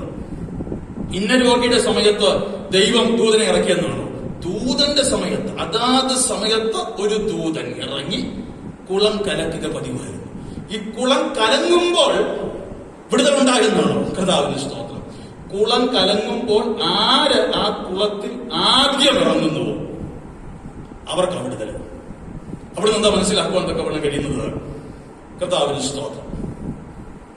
ദൂതൻ ഇറങ്ങി കുളം കലക്കുമ്പോൾ ദൂതന്റെ സമയമായെങ്കിലും വ്യക്തമാക്കാൻ നിങ്ങളത് മനസ്സിലാക്കുവാൻ തക്കവണ്ണം ശ്രമിക്കുക. ദൂതന്റെ സമയത്ത് ദൂതൻ ഇറങ്ങി കുളം കലക്കും, ദൂതന്റെ സമയമായി. പക്ഷെ ആ സമയത്ത് നിങ്ങൾ അവിടെ അവൈലബിൾ ആയിരിക്കണം. നിങ്ങൾ അവിടെ അവൈലബിൾ ആണെങ്കിൽ മാത്രമേ ഒരു ദൈവപ്രവൃത്തി നിങ്ങൾക്ക് കാണുവാൻ തക്കവണ്ണം കഴിയുകയുള്ളൂ. ദൂതൻ ഇറങ്ങി കുളം കലക്കുന്ന നേരത്ത് അവിടെ കിടക്കുന്ന ഒരു രോഗി കിടന്നുറങ്ങുകയാണെങ്കിലോ അവന് ഈ ദൈവപ്രവൃത്തി കാണുവാൻ തക്കവണ്ണം കഴിയുമോ? ഉറങ്ങാതെ ഉണർന്ന് എപ്പോഴും ദൂതന്റെ സമയത്തിനായി അവൻ ജാഗരൂകനായിരിക്കണമെന്നാണ്, കാത്തിരിക്കണമെന്നാണ് ദൈവം അവനെ കുറിച്ച് താല്പര്യപ്പെടുന്നത്. ഇന്ന് മുതൽ എന്നെ കേൾക്കുന്ന വാത്സല്യ ദൈവമക്കളെ, കർത്താവിന്റെ സമയം അടുക്കൽ വാതിൽക്കലായിരിക്കുന്നു. ഉറങ്ങുവാനും മയങ്ങുവാനുമുള്ള സമയമല്ലിത്. ജാഗ്രതയോടുകൂടെ അവന്റെ വരവിന് വേണ്ടി, നിങ്ങളുടെ വിഷയത്തിന്റെ വിടുതലിന് വേണ്ടി നിങ്ങൾ കാത്തിരിക്കുക. ഒരാൾ ഒരു വിഷയത്തിന് വേണ്ടി പ്രാർത്ഥനയോടുകൂടെ കാത്തിരുന്നു. പലനാള മനുഷ്യൻ തന്റെ ഈ വിഷയത്തിന്റെ വിടുതലിന് വേണ്ടി കാത്തിരുന്നു. അങ്ങനെ ഇരിക്കെ ഒരു ദിവസം ദൈവത്തിന്റെ സമയമായി ദൈവം ആ വിഷയത്തിന് ഒരു വിടുതൽ നൽകുവാൻ വേണ്ടി അവന് വേണ്ടി ഇറങ്ങി വന്നപ്പോൾ അവൻ എവിടെയല്ല, അവൻ ദൈവത്തിന്റെ പരിധിക്കുള്ളിലല്ല. He is away from the word of God. അവൻ ദൈവത്തിന്റെ പ്രമാണത്തിന് പുറത്താണ്. അങ്ങനെയുള്ളവന് വേണ്ടി പ്രവർത്തിക്കുവാൻ തക്കവണ്ണം ദൈവത്തിന് കഴിയുകയില്ല. അവൻ നിനക്ക് വേണ്ടി ഇറങ്ങി വരുമ്പോൾ, നിന്റെ വിഷയത്തിന് വേണ്ടി അവൻ ഇറങ്ങി വരുമ്പോൾ, അവന്റെ സമയത്ത് നിന്റെ വിഷയത്തിന് വിടുതൽ നൽകുവാൻ വേണ്ടി അവൻ ഇറങ്ങി വരുമ്പോൾ നീ അവന് വേണ്ടി കാത്തിരിക്കുന്നവനായിരിക്കണം, അവൈലബിൾ ആയിരിക്കണം. അങ്ങനെയുള്ളവർക്ക് വേണ്ടി മാത്രമേ ദൈവത്തിന് പ്രവർത്തിക്കുവാൻ തക്കവണ്ണം കഴിയുകയുള്ളൂ. ഈ മറ്റൊരു ചിന്ത ആ ഭാഗത്തുനിന്ന് എനിക്ക് മനസ്സിലാക്കുവാൻ തക്കവണ്ണം കഴിഞ്ഞത്, ആദ്യം ഇറങ്ങുന്ന റേസാണ്. ആദ്യം ഇറങ്ങുന്നവന് വിടുതൽ എന്ന് പറയുവാൻ തക്കവണ്ണം അവിടെ നിന്ന് എന്താണ് മനസ്സിലാക്കുവാൻ തക്കവണ്ണം കഴിയുന്നത്? ഓരോരുത്തരുടെ ആവശ്യബോധത്തെയാണ് കാണിക്കുന്നത്. അവന്റെ വിടുതലിന് വേണ്ടിയുള്ള അവന്റെ ആവശ്യബോധത്തെയാണ് അത് കാണിക്കുന്നത്. അങ്ങനെ ആവശ്യബോധത്തോടുകൂടെ വിടുതലിന് വേണ്ടി ബന്ധപ്പെടുന്നവനാണ് വിടുതൽ അനുഭവിക്കുവാൻ തക്കവണ്ണം കഴിയുന്നത്. ഈ പകൽ എന്നെ കേൾക്കുന്ന വാത്സല്യ ദൈവമക്കളെ, സാധാരണ ഒരു പ്രാർത്ഥനയല്ല നിങ്ങളെ കുറിച്ച് ദൈവം നിങ്ങളുടെ വിഷയത്തിന് വിടുതലിനായി ആഗ്രഹിക്കുന്നത്. ആവശ്യബോധത്തോടുകൂടെ, കണ്ണുനീരോടുകൂടെ നിങ്ങൾ നിലവിളിക്കുവാൻ തക്കവണ്ണം തയ്യാറാകുമെങ്കിൽ നിങ്ങളുടെ വിഷയത്തിന് വിടുതൽ നൽകുവാൻ തക്കവണ്ണം അവൻ വിശ്വസ്തനാണ്, അവൻ ശക്തനാണ്. ആവശ്യബോധത്തോടെ നിലവിളിക്കുക, ഹൃദയം തകർന്ന് നിലവിളിക്കുക, കണ്ണുനീരോടെ നിലവിളിക്കുക. ഹല്ലേലൂയ. ആ ആവശ്യബോധം അറിഞ്ഞ്, നിങ്ങളുടെ ഹൃദയത്തിന്റെ വേദന അറിഞ്ഞ് നിങ്ങൾക്ക് വേണ്ടി പ്രവർത്തിക്കുവാൻ തക്കവണ്ണം കഴിയുന്ന ഒരു സർവശക്തൻ. ഭൃത്യമായുടെ നിലവിളിയെ കുറിച്ച് നമുക്കറിയാമല്ലോ. ഭൃത്യമായുടെ നിലവിളി എന്തുകൊണ്ടാണ് യേശുവിന്റെ കാതിങ്കൽ വീടുവാൻ തക്കവണ്ണം കാരണമായി തീർന്നെന്നറിയാമോ? അവന്റെ നിലവിളി ആവശ്യബോധത്തോടുള്ള നിലവിളിയായിരുന്നു. അവിടെ വലിയൊരു പുരുഷാരമുണ്ട്. ആ പുരുഷാരത്തിനിടയിൽ പലരും നിലവിളിക്കുന്നുണ്ട്, പലരും കരയുന്നുണ്ട്. പക്ഷെ അവരുടെ നിലവിളിയോ അവരുടെ കണ്ണുനീരോ യേശുവിന്റെ കാതിൽ വന്ന് വീണില്ല. എന്നാൽ ആവശ്യബോധത്തോടുകൂടെ നിലവിളിച്ച ഭൃത്യമായുടെ നിലവിളി യേശുവിന്റെ കാതിൽ വന്ന് വീണു. ഇന്ന് മുതൽ എന്നെ കേൾക്കുന്ന വാത്സല്യ ദൈവമക്കളെ, എനിക്ക് നിങ്ങളോട് പറയുവാനുള്ളത്, ആവശ്യബോധത്തോടുകൂടി ഈ പകൽ നിങ്ങളുടെ വിഷയങ്ങൾ ദൈവപാദപീഠത്തിൽ വെച്ച് ഒന്ന് നിലവിളിക്കുവാൻ തക്കവണ്ണം നിങ്ങൾ തയ്യാറാകുമെങ്കിൽ നിങ്ങളുടെ വിഷയത്തിന്മേൽ അവൻ തന്റെ സമയത്ത് പ്രവർത്തിക്കും. എന്നാൽ അവൻ തന്റെ സമയത്ത് പ്രവർത്തിക്കുമ്പോൾ ആ പ്രവൃത്തി വെളിപ്പെടത്തക്കവണ്ണം നിങ്ങൾ അവൈലബിൾ ആണെങ്കിൽ ദൈവപ്രവൃത്തി നിങ്ങൾക്ക് കാണുവാൻ തക്കവണ്ണം കഴിയും. ഇപ്പൊ ഇവിടുന്ന് പഠിച്ച 2-3 കാര്യങ്ങൾ പെട്ടെന്ന് ഓർത്തേ. ഒന്ന്, ദൂതൻ എപ്പോൾ വരുമെന്നാണ്? ദൂതന്റെ സമയത്ത് വരും. ദൂതന്റെ സമയത്ത് ദൂതൻ വരുമ്പോൾ ദൈവപ്രവൃത്തിക്ക് വേണ്ടി കാത്തിരിക്കുന്നവൻ അവൈലബിൾ ആയിരിക്കണം, സന്നദ്ധനായിരിക്കണം. 3, അവൻ ആവശ്യബോധത്തോടുകൂടെ ആയിരിക്കണം ആ കുളത്തിനരികിലായിരിക്കേണ്ടത്. ആവശ്യബോധം ഉള്ളിലുള്ളവന് മാത്രമേ ദൂതൻ വന്ന് കുളം കലക്കുന്ന ഉടനെ ചാടി കുളത്തിൽ ഇറങ്ങുവാൻ തക്കവണ്ണം, ആദ്യം കുളത്തിൽ ഇറങ്ങുവാൻ തക്കവണ്ണം കഴിയുകയുള്ളൂ. അതുകൊണ്ട് ആവശ്യബോധത്തോടുകൂടെ ദൈവത്തിരുപാദപീഠത്തിൽ നമുക്ക് നമ്മുടെ വിഷയങ്ങൾ വെച്ച് പ്രാർത്ഥിക്കുകയും നിലവിളിക്കുകയും ചെയ്യാം. താഴോട്ട് വായിച്ചാട്ട്. എന്നാൽ 38 ആണ്ട് രോഗം പിടിച്ചു കിടന്നൊരു മനുഷ്യൻ അവിടെ ഉണ്ടായിരുന്നു. 38 ആണ്ട് രോഗം പിടിച്ചു കിടന്നൊരു മനുഷ്യൻ അവിടെ ഉണ്ടായിരുന്നു. അവൻ അവൻ കിടക്കുന്നത് യേശു കണ്ടു. ഇനി ശ്രദ്ധിക്കണമേ, 38 ആണ്ട് രോഗം പിടിച്ച ഒരു മനുഷ്യൻ അവിടെ കിടപ്പുണ്ടായിരുന്നു. എത്ര ആണ്ടായിട്ട് ഇവൻ രോഗമുണ്ട്? 38 വർഷമായിട്ട് ഇവന് രോഗമുണ്ട്. 38 ആണ്ടുകളായി ഇവൻ അവിടെ കിടക്കുകയാണ്. എത്ര പഴകിയ രോഗമാണെന്ന് നോക്കിക്കേ. കർത്താവിന് സ്തോത്രം. എത്ര പഴകിയ രോഗമാണ്. പഴകിയ രോഗവുമായി അവൻ അവിടെ കിടക്കുകയാണ്. ഒരുപക്ഷെ യേശുവിന്റെ പ്രായത്തെക്കാളും പഴക്കമുണ്ട് ഇവന്റെ രോഗത്തിൽ. അത്രയ്ക്ക് പഴകിയ രോഗമായി ഇവന്റെ രോഗം. പക്ഷെ യേശു അവനെ കണ്ടു. അതിലേക്ക് ഞാൻ കടന്നു വരുന്നതിന് മുൻപേ, ആ വിഷയത്തിലേക്ക് ഞാൻ വരുന്നതിന് മുൻപേ, ഇന്ന് പകൽ ചിലരോട് എനിക്ക് ആത്മാവിൽ പറയുവാനുള്ളത്, പഴകിയ പല വിഷയങ്ങളുമായി നിങ്ങൾ ദൈവതിരുപാതപെടത്തെങ്കിൽ ഈ പകലായിരിക്കുന്നവരായിരിക്കാം. എന്നാൽ നിന്നോട് എനിക്ക് പറയുവാനുള്ളത്, വിഷയം എത്ര പഴകിയാലും, എത്ര ആണ്ടുകൾ പഴക്കമുള്ള വിഷയമാണെങ്കിലും, സർവശക്തനായ എന്റെ യേശുവിനെ കൊണ്ട് കഴിയാത്ത ഒരു വിഷയവുമില്ല. ഇന്ന് പകൽ കൃപ പ്രാപിച്ച ചില ദൈവമക്കൾ ആ ദൂത് ഏറ്റെടുത്ത് ഭവനാന്തരീക്ഷത്തിൽ ഇരുന്നുകൊണ്ട് ആത്മാവിൽ ആരാധിച്ച് ആ വിഷയത്തിന്മേൽ വിടുതൽ ഏറ്റെടുത്തോണം. പാസ്റ്ററെ, എന്റെ വിഷയത്തിന് ഇത്ര വർഷം പഴക്കമുണ്ട്, ഈ വിഷയത്തിനൊരു വിടുതൽ ഇനി ഉണ്ടാകുകയില്ലെന്ന് ഞാൻ വിശ്വസിക്കുന്നു, അല്ലെങ്കിൽ ഇനി ഒരു വിടുതൽ ഉണ്ടാകുമെന്ന് എനിക്ക് ചിന്തിക്കുവാൻ കഴിയുന്നില്ല. എന്നാൽ അങ്ങനെയുള്ള ചിലരോട് ഇന്ന് പകൽ പരിശുദ്ധാത്മാവ് വളരെ ശക്തമായി ഇടപെട്ട് പറയുകയാണ്, 38 വർഷം പഴക്കമുള്ള ഈ മനുഷ്യന്റെ രോഗത്തെ എന്റെ യേശുവിനെ സൗഖ്യമാക്കുവാൻ തക്കവണ്ണം കഴിഞ്ഞുവെങ്കിൽ, നിന്റെ നാളുകളായി പ്രാർത്ഥിക്കുന്ന ചില വിഷയങ്ങളുടെ മേൽ ഈ പകൽ പ്രവർത്തിക്കുവാൻ തക്കവണ്ണം എന്റെ യേശുവിന് കഴിയും. അവൻ അസാധ്യമായതൊന്നുമില്ല. മർക്കോസ് 10:27 നാം വായിക്കുന്നു, എന്റെ ദൈവത്തെ കൊണ്ട് കഴിയാത്ത ഒരു കാര്യവുമില്ല. അസാധ്യങ്ങളെ സാധ്യമാക്കുവാൻ തക്കവണ്ണം കഴിവുള്ള ദൈവം ഈ പകൽ ചിലർക്ക് വേണ്ടി പ്രവർത്തിച്ചുകൊണ്ടിരിക്കുന്നത് ഓർത്ത് ഞാൻ ദൈവത്തെ സ്തുതിക്കുകയാണ്. ആത്മാവിൽ ഈ ദൂത് വളരെ ശക്തമായി ചില കുടുംബങ്ങളോട് ഇടപെട്ടുകൊണ്ടിരിക്കുക. പഴക്കം ചെന്ന ചില വിഷയങ്ങളുടെ മേൽ ഒരിക്കലും ഇനി വിടുതൽ നടക്കുകയില്ലെന്ന് മനുഷ്യർ വിധി എഴുതിയ ചില വിഷയങ്ങളുടെ മേൽ, ഇനി യാതൊരു കാരണവശാലും ഒരു വിടുതൽ കാണുകയില്ലെന്ന് മനുഷ്യർ വിധി എഴുതിയ ചില വിഷയങ്ങളുടെ മേൽ ഇന്ന് മുതൽ യേശുവിന്റെ കരം ചലിക്കുന്ന മകനാണ്. ഞാൻ ചിന്തിക്കുകയാണ്, 38 വർഷമായി ഈ മനുഷ്യൻ അവിടെ കിടക്കുന്ന കണ്ട് ആ ഭാഗത്തൂടെ സജീവമായി, അല്ലെങ്കിൽ ആ ഭാഗത്ത് നിരന്തരമായി വരുന്ന പല ആളുകളും കണ്ടു പറഞ്ഞു കാണും, ഈ മനുഷ്യൻ ഇനി ഇവിടെ കിടന്ന് ജാഗത്തേ ഉള്ളൂ. ഇറങ്ങാനാണെങ്കിൽ പണ്ടേ ഇറങ്ങേണ്ടതല്ലേ. But there is no scope, hope for him. ഇവൻ ഇവിടെ കിടന്ന് ജാഗത്തേ ഉള്ളൂ. കർത്താവിന് സ്തോത്രം. അങ്ങനെ പലരും വിധി എഴുതി. നിന്റെ വിഷയത്തെ കണ്ട് പലരും ഇതുപോലുള്ള വിധി എഴുതിയിട്ടുണ്ട്. ഹല്ലേലൂയ. ഇനി ഈ വിഷയത്തിനൊരു ആശയില്ല, ആശയ്ക്കൊരു വകയില്ല. എന്നാൽ അബ്രഹാമിനെ പോലെ ഇന്ന് പകൽ ചിലർന്ന് വിശ്വസിക്കട്ടെ, ആശയ്ക്ക് വിരോധമായി ആശയോടുകൂടെ അവൻ വിശ്വസിച്ചതുപോലെ ഈ പകൽ ചിലർന്ന് വിശ്വസിക്കുവാൻ തക്കവണ്ണം ഏൽപ്പിച്ചു കൊടുത്താൽ അസാധ്യമെന്ന് നിങ്ങളും മറ്റുള്ളവരും ഒരുപോലെ വിധി എഴുതിയ ചില വിഷയങ്ങൾ വർഷങ്ങൾ എത്ര കടന്നുപോയതാണെങ്കിലും ദൈവത്തിന് പ്രവർത്തിക്കുവാൻ തക്കവണ്ണം കഴിയുമെന്ന് പരിശുദ്ധാത്മാവ് ഈ പകൽ ദൂത് പറയുകയാണ്. എനിക്കറിയത്തില്ല, ഓഡിയൻസ് ഇല്ലാത്തൊരു യോഗത്തിൽ ഇങ്ങനെ ശക്തമായൊരു ദൂത് പറയുവാൻ തക്കവണ്ണം പരിശുദ്ധാത്മാവിനെ ഹേമിക്കുന്നത് ചില കുടുംബങ്ങളെ നോക്കി, ചില കുടുംബാന്തരീക്ഷങ്ങളിൽ ദൈവത്തിന്റെ ഒരു പ്രവൃത്തി ഈ പകൽ വെളിപ്പെട്ടുകൊണ്ടിരിക്കുന്നത് കൊണ്ടാണ്. 38 വർഷം പഴകിയ വിഷയത്തിന്മേൽ എന്റെ യേശുവിന്റെ കരം ചലിച്ചെങ്കിൽ, നാളുകളായി നീ പ്രാർത്ഥിക്കുന്ന, ഒരുപക്ഷെ എഴുതി തള്ളിയതുപോലെ തള്ളിയ ചില വിഷയങ്ങളുടെ മേൽ ഇന്ന് പകൽ എന്റെ യേശുവിന്റെ കരം ചലിക്കുന്ന പകലായി ഈ പകൽ തീരുന്നത് ഓർത്ത് ഞാൻ ദൈവത്തിന് സ്തോത്രം ചെയ്യുകയാണ്. ചില വിധി എഴുത്തുകളെ അവൻ തിരുത്തി എഴുതുന്നത് ഓർത്ത് ഞാൻ ദൈവത്തിന് സ്തോത്രം ചെയ്യുകയാണ്. ചില തലമുറകളെ നോക്കി ഇന്ന് പകൽ പറ, കർത്താവ് അവനെ എനിക്ക് തന്നുവെങ്കിൽ, അവളെ എനിക്ക് തന്നുവെങ്കിൽ അവന്റെ വിഷയത്തിന്മേൽ, അവരുടെ വിഷയത്തിന്മേൽ ഒരു ദൈവപ്രവൃത്തി ഞാൻ കാണുക തന്നെ ചെയ്യും. എഴുതിത്തള്ളാൻ വരട്ടെ, മാറ്റിവെക്കുവാൻ വരട്ടെ, ആ പ്രാർത്ഥനാ പേപ്പർ എടുത്ത് കീറിക്കളയുവാൻ വരട്ടെ, അതിനുവേണ്ടി ഒരു വിടുതൽ, അതിനായി ഒരു വിടുതൽ നിങ്ങൾക്ക് ലഭിക്കും വരെ നിങ്ങൾ സഹിഷ്ണുതയോടെ കാത്തിരുന്ന് പ്രാർത്ഥിക്കുക. 38 വർഷം പഴക്കം. അബ്രഹാമിന്റെ വിഷയം പറഞ്ഞപ്പോഴാ എന്റെ മനസ്സിലേക്ക് പെട്ടെന്ന് ആ ഒരു ചിന്ത ഓടി വന്നത്. അബ്രഹാമിന്റെ വീട്ടിൽ ഉൽപ്പത്തി പുസ്തകം 18-ാം അധ്യായത്തിൽ വായിക്കുവാൻ ഞാൻ സമയമെടുക്കുന്നില്ല. ഉൽപ്പത്തി 18 അബ്രഹാമിന്റെ വീട്ടിൽ ഒരിക്കൽ 3 സ്ട്രേഞ്ചേഴ്സ് വന്നു. അവരെ സ്ട്രേഞ്ചേഴ്സായിട്ട് തന്നെ അബ്രഹാം കണ്ടത്. ദൂതന്മാരായിട്ട് അബ്രഹാമിന് അവരെ മനസ്സിലായില്ലായിരുന്നു. പക്ഷെ പിന്നത്തേതിൽ നമുക്ക് മനസ്സിലാക്കുവാൻ തക്കവണ്ണം കഴിയും, അവർ ദൂതന്മാരായിരുന്നു. ഇവർ വന്ന് അബ്രഹാമിന്റെ സ്നേഹ സൽക്കാരങ്ങളൊക്കെ സ്വീകരിച്ചതിന് ശേഷം ഒടുവിൽ അബ്രഹാമിനെ വിളിക്കുകയും അബ്രഹാമിന്റെ ഭാര്യയെ വിളിച്ചിട്ട് ഇങ്ങനെ പറഞ്ഞു, അടുത്തയാണ്ടിൽ നിന്റെ എന്റെ ഭാര്യ ഒരു മകനെ അണച്ചു.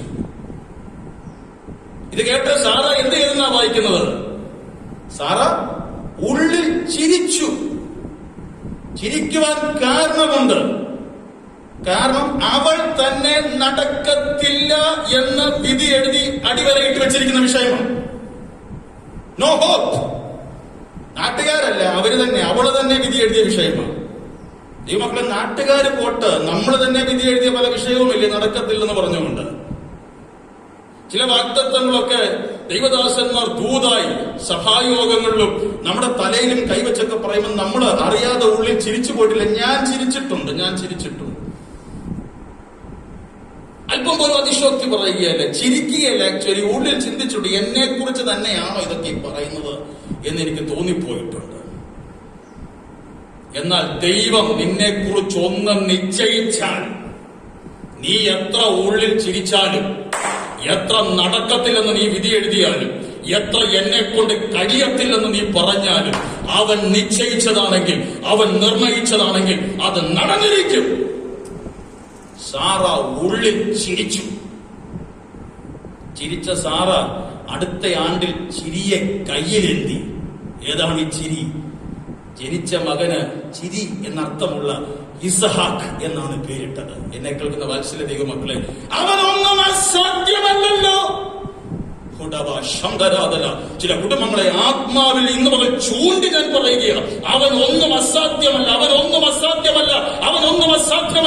ആദരങ്ങളൊന്ന് ചലിപ്പിച്ച് ഭവൻ അന്തരീക്ഷത്തിൽ ഇരുന്നു കൊണ്ട് പറഞ്ഞാട്ട്, എന്റെ ദൈവത്തെ കൊണ്ട് കഴിയാത്ത ഒരു കാര്യവുമില്ല.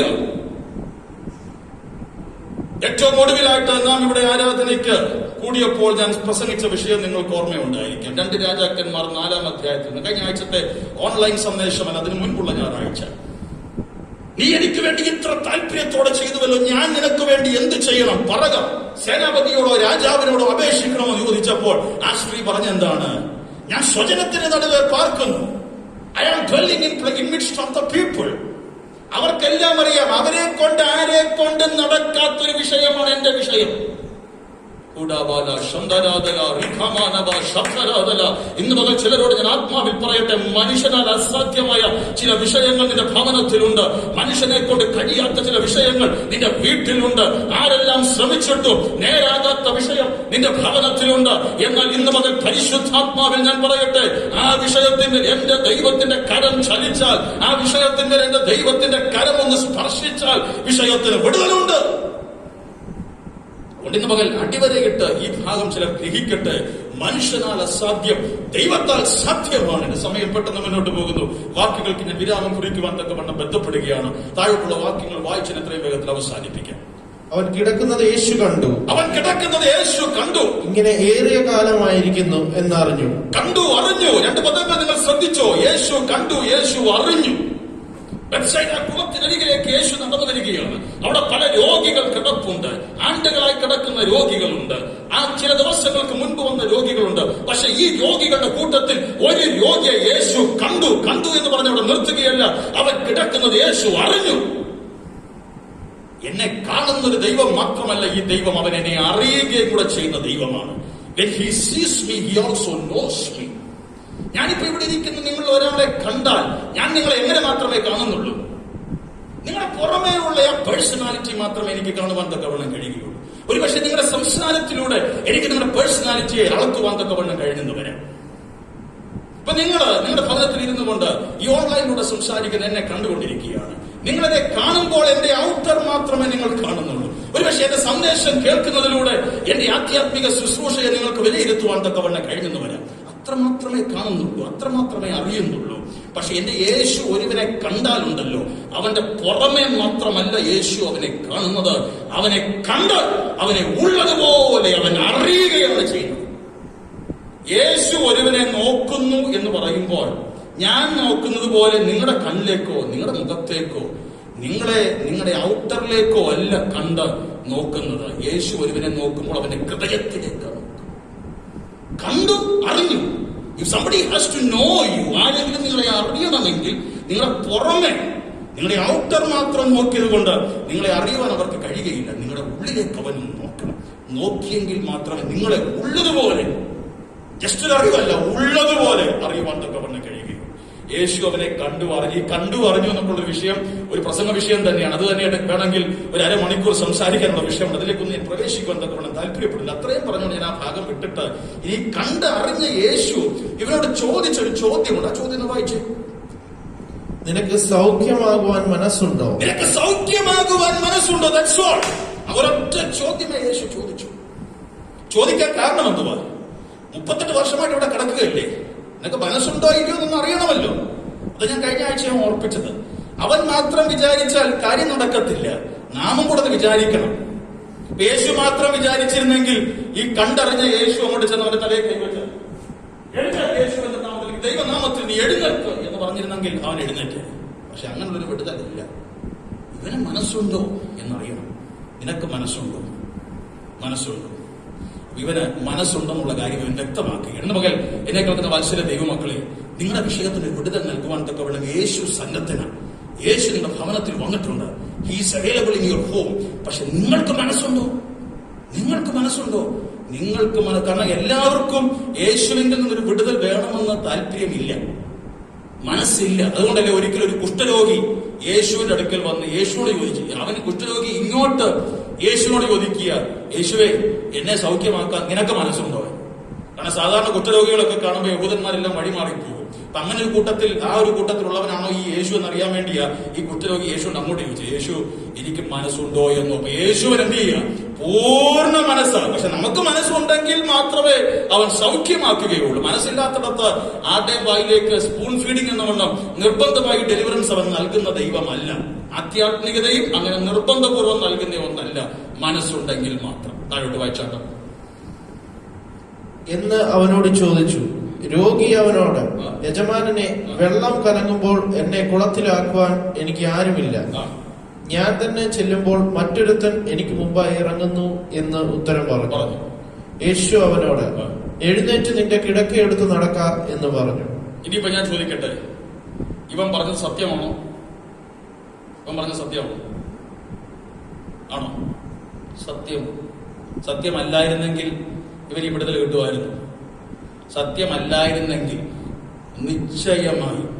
നിശ്ചയമായി ഒരു വാക്കിലെങ്കിലും യേശുവിനെ ശാസിച്ചേനെ, അല്ലെങ്കിൽ ശകാരിച്ചേനെ. ഇവൻ പറഞ്ഞ ആ വാക്കം കൊണ്ട് പറഞ്ഞ് അവസാനിപ്പിച്ച ഉടനെ യേശു എന്താ പറഞ്ഞത്? എഴുന്നേറ്റ് കിടക്കയെടുത്ത് നടക്കുക. Because Jesus knew him well. യേശു അവന്റെ ഉള്ള അവസ്ഥ ഉള്ളതുപോലെ അറിഞ്ഞു. ഈ കഴിഞ്ഞിടയ്ക്ക് ആരോ ഈ 38 വർഷം ഓളത്തിന്റെ അരികെ കിടന്ന മനുഷ്യനെ കുറ്റം പറയുന്നത് കേട്ടപ്പോൾ എനിക്ക് ഒത്തിരി സങ്കടം തോന്നിപ്പോയി.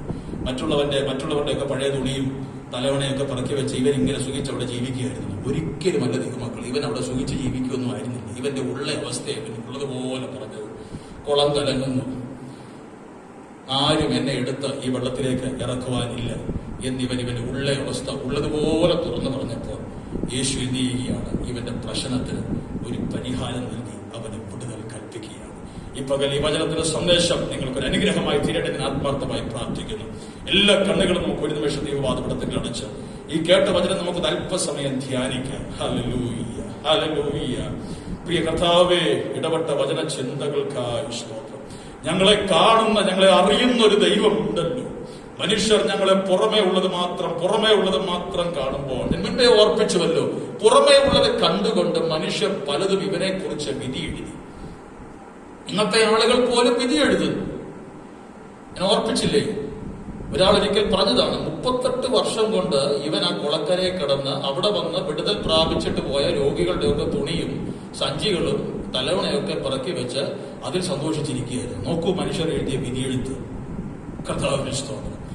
എന്നാൽ ഇവന്റെ ഉള്ള അവസ്ഥ പറഞ്ഞ, കർത്താവ് എനിക്ക് ഇറങ്ങാൻ മനസ്സുണ്ട്, എനിക്ക് വിടുതൽ വേണമെന്ന് മനസ്സുണ്ട്, പക്ഷെ എന്നെ എടുത്തിറക്കാൻ ആരുമില്ല. കാരണം അത്രയ്ക്ക് ശോചനീയമായിരുന്നു ഇവന്റെ അവസ്ഥ.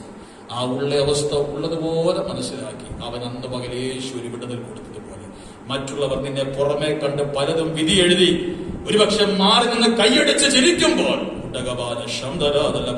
നിന്നെ ഉള്ളതുപോലെ അറിഞ്ഞ് നിന്റെ അവസ്ഥ മനസ്സിലാക്കി നിനക്ക് വിടുതൽ നൽകുന്ന ഒരു സർവശക്തനായ ദൈവം ഉയരത്തിലുണ്ടല്ലോ, അവനെ നീ ധ്യാനിക്കുക. അവൻ നിനക്ക് വേണ്ടി വലിയവ ചെയ്യും. പ്രിയ കർത്താവേ, ഞങ്ങൾക്ക് നൽകിയ ആലോചനകൾക്കായി സ്തോത്രം. മഹത്വമെല്ലാം അങ്ങേക്ക്. വചനത്തിനൊത്തവണ്ണം ഞങ്ങളുടെ ജീവിതത്തെ ക്രമീകരിക്കുവാൻ കൃപ ചെയ്യും. യേശു ക്രിസ്തുവിൻ നാമത്തിൽ തന്നെ. ആമേൻ.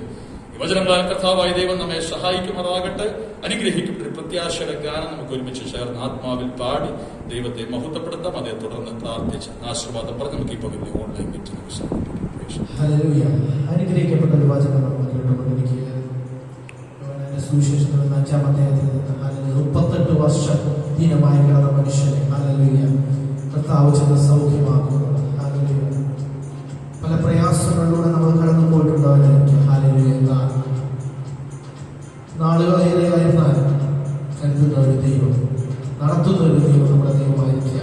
നമുക്ക് നന്ദിയോടുകൂടി ദൈവത്തെ സ്തുതിക്കാം. ഹല്ലേലൂയ. നമുക്ക് എല്ലാവർക്കും കൂടെ ചേർന്ന് ഒരു പാടി ദൈവത്തെ ഓർമ്മപ്പെടുത്താം.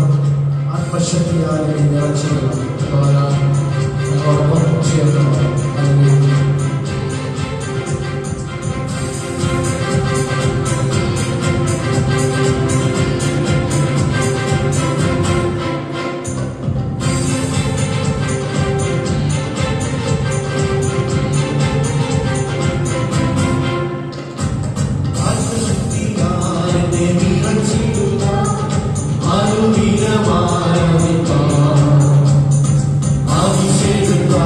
അഭിഷേകം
പോയി എന്റെ ഭാരം. ഹല്ലേലൂയ. സൗഖ്യമായി രോഗങ്ങൾ. ഹല്ലേലൂയ. യേശുവിന്റെ നാമത്തിൽ നമുക്ക് വിടുതൽ വന്നു. ഹല്ലേലൂയ. Lord Jesus. ഹല്ലേലൂയ. 38 വർഷക്കാലം. ഹല്ലേലൂയ. ഹല്ലേലൂയ. ഒരു മനുഷ്യനെ അവിടെ കിടക്കുന്നത് കണ്ടിട്ട് യേശു അവരോട് ചോദിക്കുന്ന ഒരു ചോദ്യം. ഹല്ലേലൂയ. ഏറിയ കാലമായിരിക്കുന്നു എന്ന് അറിയുന്നു. ഹല്ലേലൂയ. നിനക്ക് സൗഖ്യമാകുമെന്ന് മനസ്സിലാക്കുന്നു. ഏറിയ കാലമായി. ഹല്ലേലൂയ. ഏറിയ കാലമായി നമ്മുടെ ഭാരങ്ങളെ, ഹല്ലേലൂയ, നമ്മുടെ പ്രയാസങ്ങളെ നമ്മൾ നേരിട്ടുകൊണ്ടിരിക്കുന്നതായിരിക്കും. എന്നാൽ ഹല്ലേലൂയ യേശുവിന്റെ സന്നിധിയിൽ ഹല്ലേലൂയ ജീസസ്. ഹല്ലേലൂയ. ഹല്ലേലൂയ. നമുക്ക് ലോകത്തിൽ ആശ്രയം വെക്കാറില്ല. ഹല്ലേലൂയ. ആശ്രയം വെക്കുന്നത് ഹല്ലേലൂയ യേശു മാത്രം. ഹല്ലേലൂയ. നമ്മുടെ പരിചയം അവൻ നമ്മുടെ എത്രയുമായിരിക്കുന്ന ദൈവമായിരിക്കും. Hallelujah Jesus.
രോഗമാകുന്ന സാഹചര്യത്തിൽ ഹല്ലേലൂയ അനേകം പ്രതികൂലങ്ങൾ ഹല്ലേലൂയ ഇപ്പോൾ നേരിട്ടുകൊണ്ടിരിക്കുന്നു. ഹല്ലേലൂയ.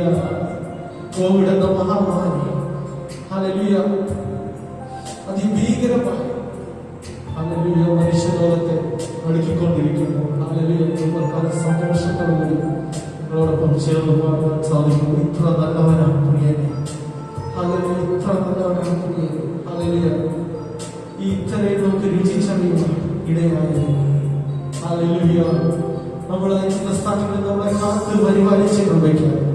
എണ്ണത്തിൽ കുറഞ്ഞു പോകാതെ അവിടുന്ന് ഓരോ ദിവസവും നടത്തുന്ന ദൈവത്തെ അല്പസമയം കൂടെ നിങ്ങൾ ആയിരിക്കുന്ന സ്ഥാനത്ത് ഇരുകരങ്ങളിൽ സ്വന്തങ്ങളിലേക്ക് വെച്ചിരിക്കുന്നത്.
മഹത്വപ്പെടുത്തുവാൻ തക്കവണ്ണം ദൈവമായ കർത്താവ് കൃപ ചെയ്തു. നമുക്ക് പ്രാർത്ഥിക്കാം. കരുണാസമ്പന്നായ ഞങ്ങളുടെ ദൈവമേ, ഞങ്ങളുടെ സ്വർഗസ്ഥനായ നല്ല പിതാവേ, ഈ മാസത്തിന്റെ പ്രഥമ കർത്തൃപകലിൽ ദൈവപാദപീഠത്തെങ്കിൽ ഞങ്ങൾ ഭവനത്തിലായിരുന്നുകൊണ്ട് ഈ ഓൺലൈൻ മാധ്യമത്തിലൂടെ അങ്ങേ മഹത്വപ്പെടുത്തത്തക്കവണ്ണം ദൈവമായ കർത്താവ് ഞങ്ങൾക്ക് നൽകിയ നല്ല അവസരത്തിനായി സ്തോത്രം. ആരംഭത്തിൽ അനുഗ്രഹിക്കപ്പെട്ട ഗാനങ്ങൾ പാടി ആത്മാവിൽ ദൈവത്തെ മഹത്വപ്പെടുത്തുവാൻ കർത്താവ് കൃപ ചെയ്തുവല്ലോ. അനുഗ്രഹിക്കപ്പെട്ട സങ്കീർത്തനം ഞങ്ങൾക്ക് നൽകിയല്ലോ. തുടർന്ന് ആത്മീക ചിന്തകൾ വചനത്തിലൂടെ കർത്താവ് ഞങ്ങൾക്ക് നൽകിയത് ഓർത്ത് സ്തോത്രം ചെയ്യുന്നു. അങ്ങയുടെ വിശ്വസ്തതയ്ക്കായി ഞങ്ങൾ അങ്ങേക്ക് നന്ദി പറയുന്നു.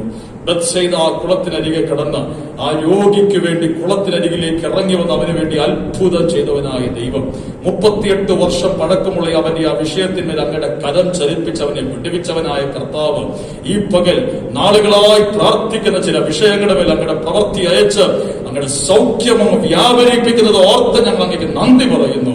ഞങ്ങളെ കാണുന്ന, ഞങ്ങളെ അറിയുന്ന ഒരു ദൈവം ഞങ്ങൾക്ക് വേണ്ടി ഉയരത്തിലുള്ളതിനായ സ്തോത്രം. ഈ മഹാവ്യാധി നിമിത്തം ഭാരപ്പെടുന്ന കോടിക്കണക്കിന് ആളുകൾ ഞങ്ങളുടെ രാജ്യത്തും ലോകമെമ്പാടും ഞങ്ങളുടെ രാജ്യത്തും ഉണ്ടല്ലോ. അവരോടൊക്കെ കർത്താവായ ദൈവം കരുണ കാണിക്കണമേ. ഒരു വലിയ വിടുതൽ കർത്താവ് അങ്ങ് നൽകണമേ. ഞങ്ങളുടെ കർത്താവെ സഭയാം കുടുംബങ്ങളെ എല്ലാം അങ്ങിങ്ങായി കൃപയുടെ മറവിൽ അങ്ങ് മറയ്ക്കണമേ. രോഗികളായി ഭാരപ്പെടുന്നവർക്ക് അങ്ങ് സൗഖ്യം നൽകിയതിനായി സ്തോത്രം. വിജുശുശ്രൂഷക്കും കുഞ്ഞുങ്ങൾക്കും കർത്താവ് നൽകിയ വിടുതലിനായി സ്തോത്രം. അതുപോലെ മറ്റ് അസ്വസ്ഥകളാൽ ഭാരപ്പെടുന്നവർ കർത്താവ് നൽകിയ സൗഖ്യത്തിനായി സ്തോത്രം. പ്രിയ ബിജു ബ്രദറിന് കഴിഞ്ഞ ദിവസം ഉണ്ടായ അപകടത്തിൽ നിന്ന് കർത്താവ് അത്ഭുതകരമായി വിടുവിച്ചത് ഓർത്ത് സ്തോത്രം ചെയ്യുന്നു. അനർത്ഥം വ്യസന കാരണമായി തീരാതെ വിടുവിച്ചതിനായി ഞങ്ങൾ അങ്ങേക്ക് നന്ദി പറയുന്ന കർത്താവ്. അങ്ങനെ സഭയായി അങ്ങിങ്ങായ ഞങ്ങളുടെ ജനത്തെ എല്ലാം ക്ഷേമത്തോടെ സുഖബോധ്യമായി പരിപാലിക്കണമേ. കൃപയിൽ മറയ്ക്കണമേ. എല്ലാ നന്മകളാലും നിറയ്ക്കണം. ഈ ആഴ്ചക്കാലം മുഴുവൻ ജയത്തോടെ ഞങ്ങളെ അങ്ങ് നടത്തണമേ. പ്രാർത്ഥന കേട്ടതിനായി നന്ദി. മഹത്വമെല്ലാം അങ്ങയ്ക്ക് യേശു ക്രിസ്തുവിൻ നാമത്തിൽ തന്നെ. ആമേൻ. കർത്താവിന്റെ എല്ലാ പ്രാർത്ഥനകളും കേട്ടതോർത്ത് ഭവനാന്തരീക്ഷത്തിലായതുകൊണ്ട് കരങ്ങൾ ഉയർത്തുന്ന ദൈവത്തെ സ്തുതിക്കാം. Hallelujah, hallelujah, hallelujah. പിതാവായ ദൈവത്തിന്റെ സ്നേഹവും പുത്രനായ യേശു ക്രിസ്തുവിന്റെ കൃപയും പരിശുദ്ധാത്മാവിന്റെ കൂട്ടായ്മയും സഹവാസവും ഈ പകലും നാം ഓർത്ത് പ്രാർത്ഥിച്ച എല്ലാ വിഷയങ്ങളോടും സ്വദേശത്തും വിദേശത്തുമായി ദൈവസഭയിൽ നിന്ന് ചിതറിപ്പാർക്കുന്ന എല്ലാ കുടുംബങ്ങളോടും നാം ഏവരോടും ഇപ്പോഴും എപ്പോഴും കർത്താവിന്റെ രണ്ടാമത്തെ മേഘപ്രത്യക്ഷത വരെ ഉണ്ടായിരിക്കുമാറാകട്ടെ. ആമേൻ. യേശു ക്രിസ്തു മുഖാന്തരം ഈ കർത്തൃപകലിലും നമുക്ക് ജയം നൽകി ദൈവത്തെ സ്തുതിക്കാം. Hallelujah, hallelujah, hallelujah. ആമേൻ. കർത്താവായ യേശുവേ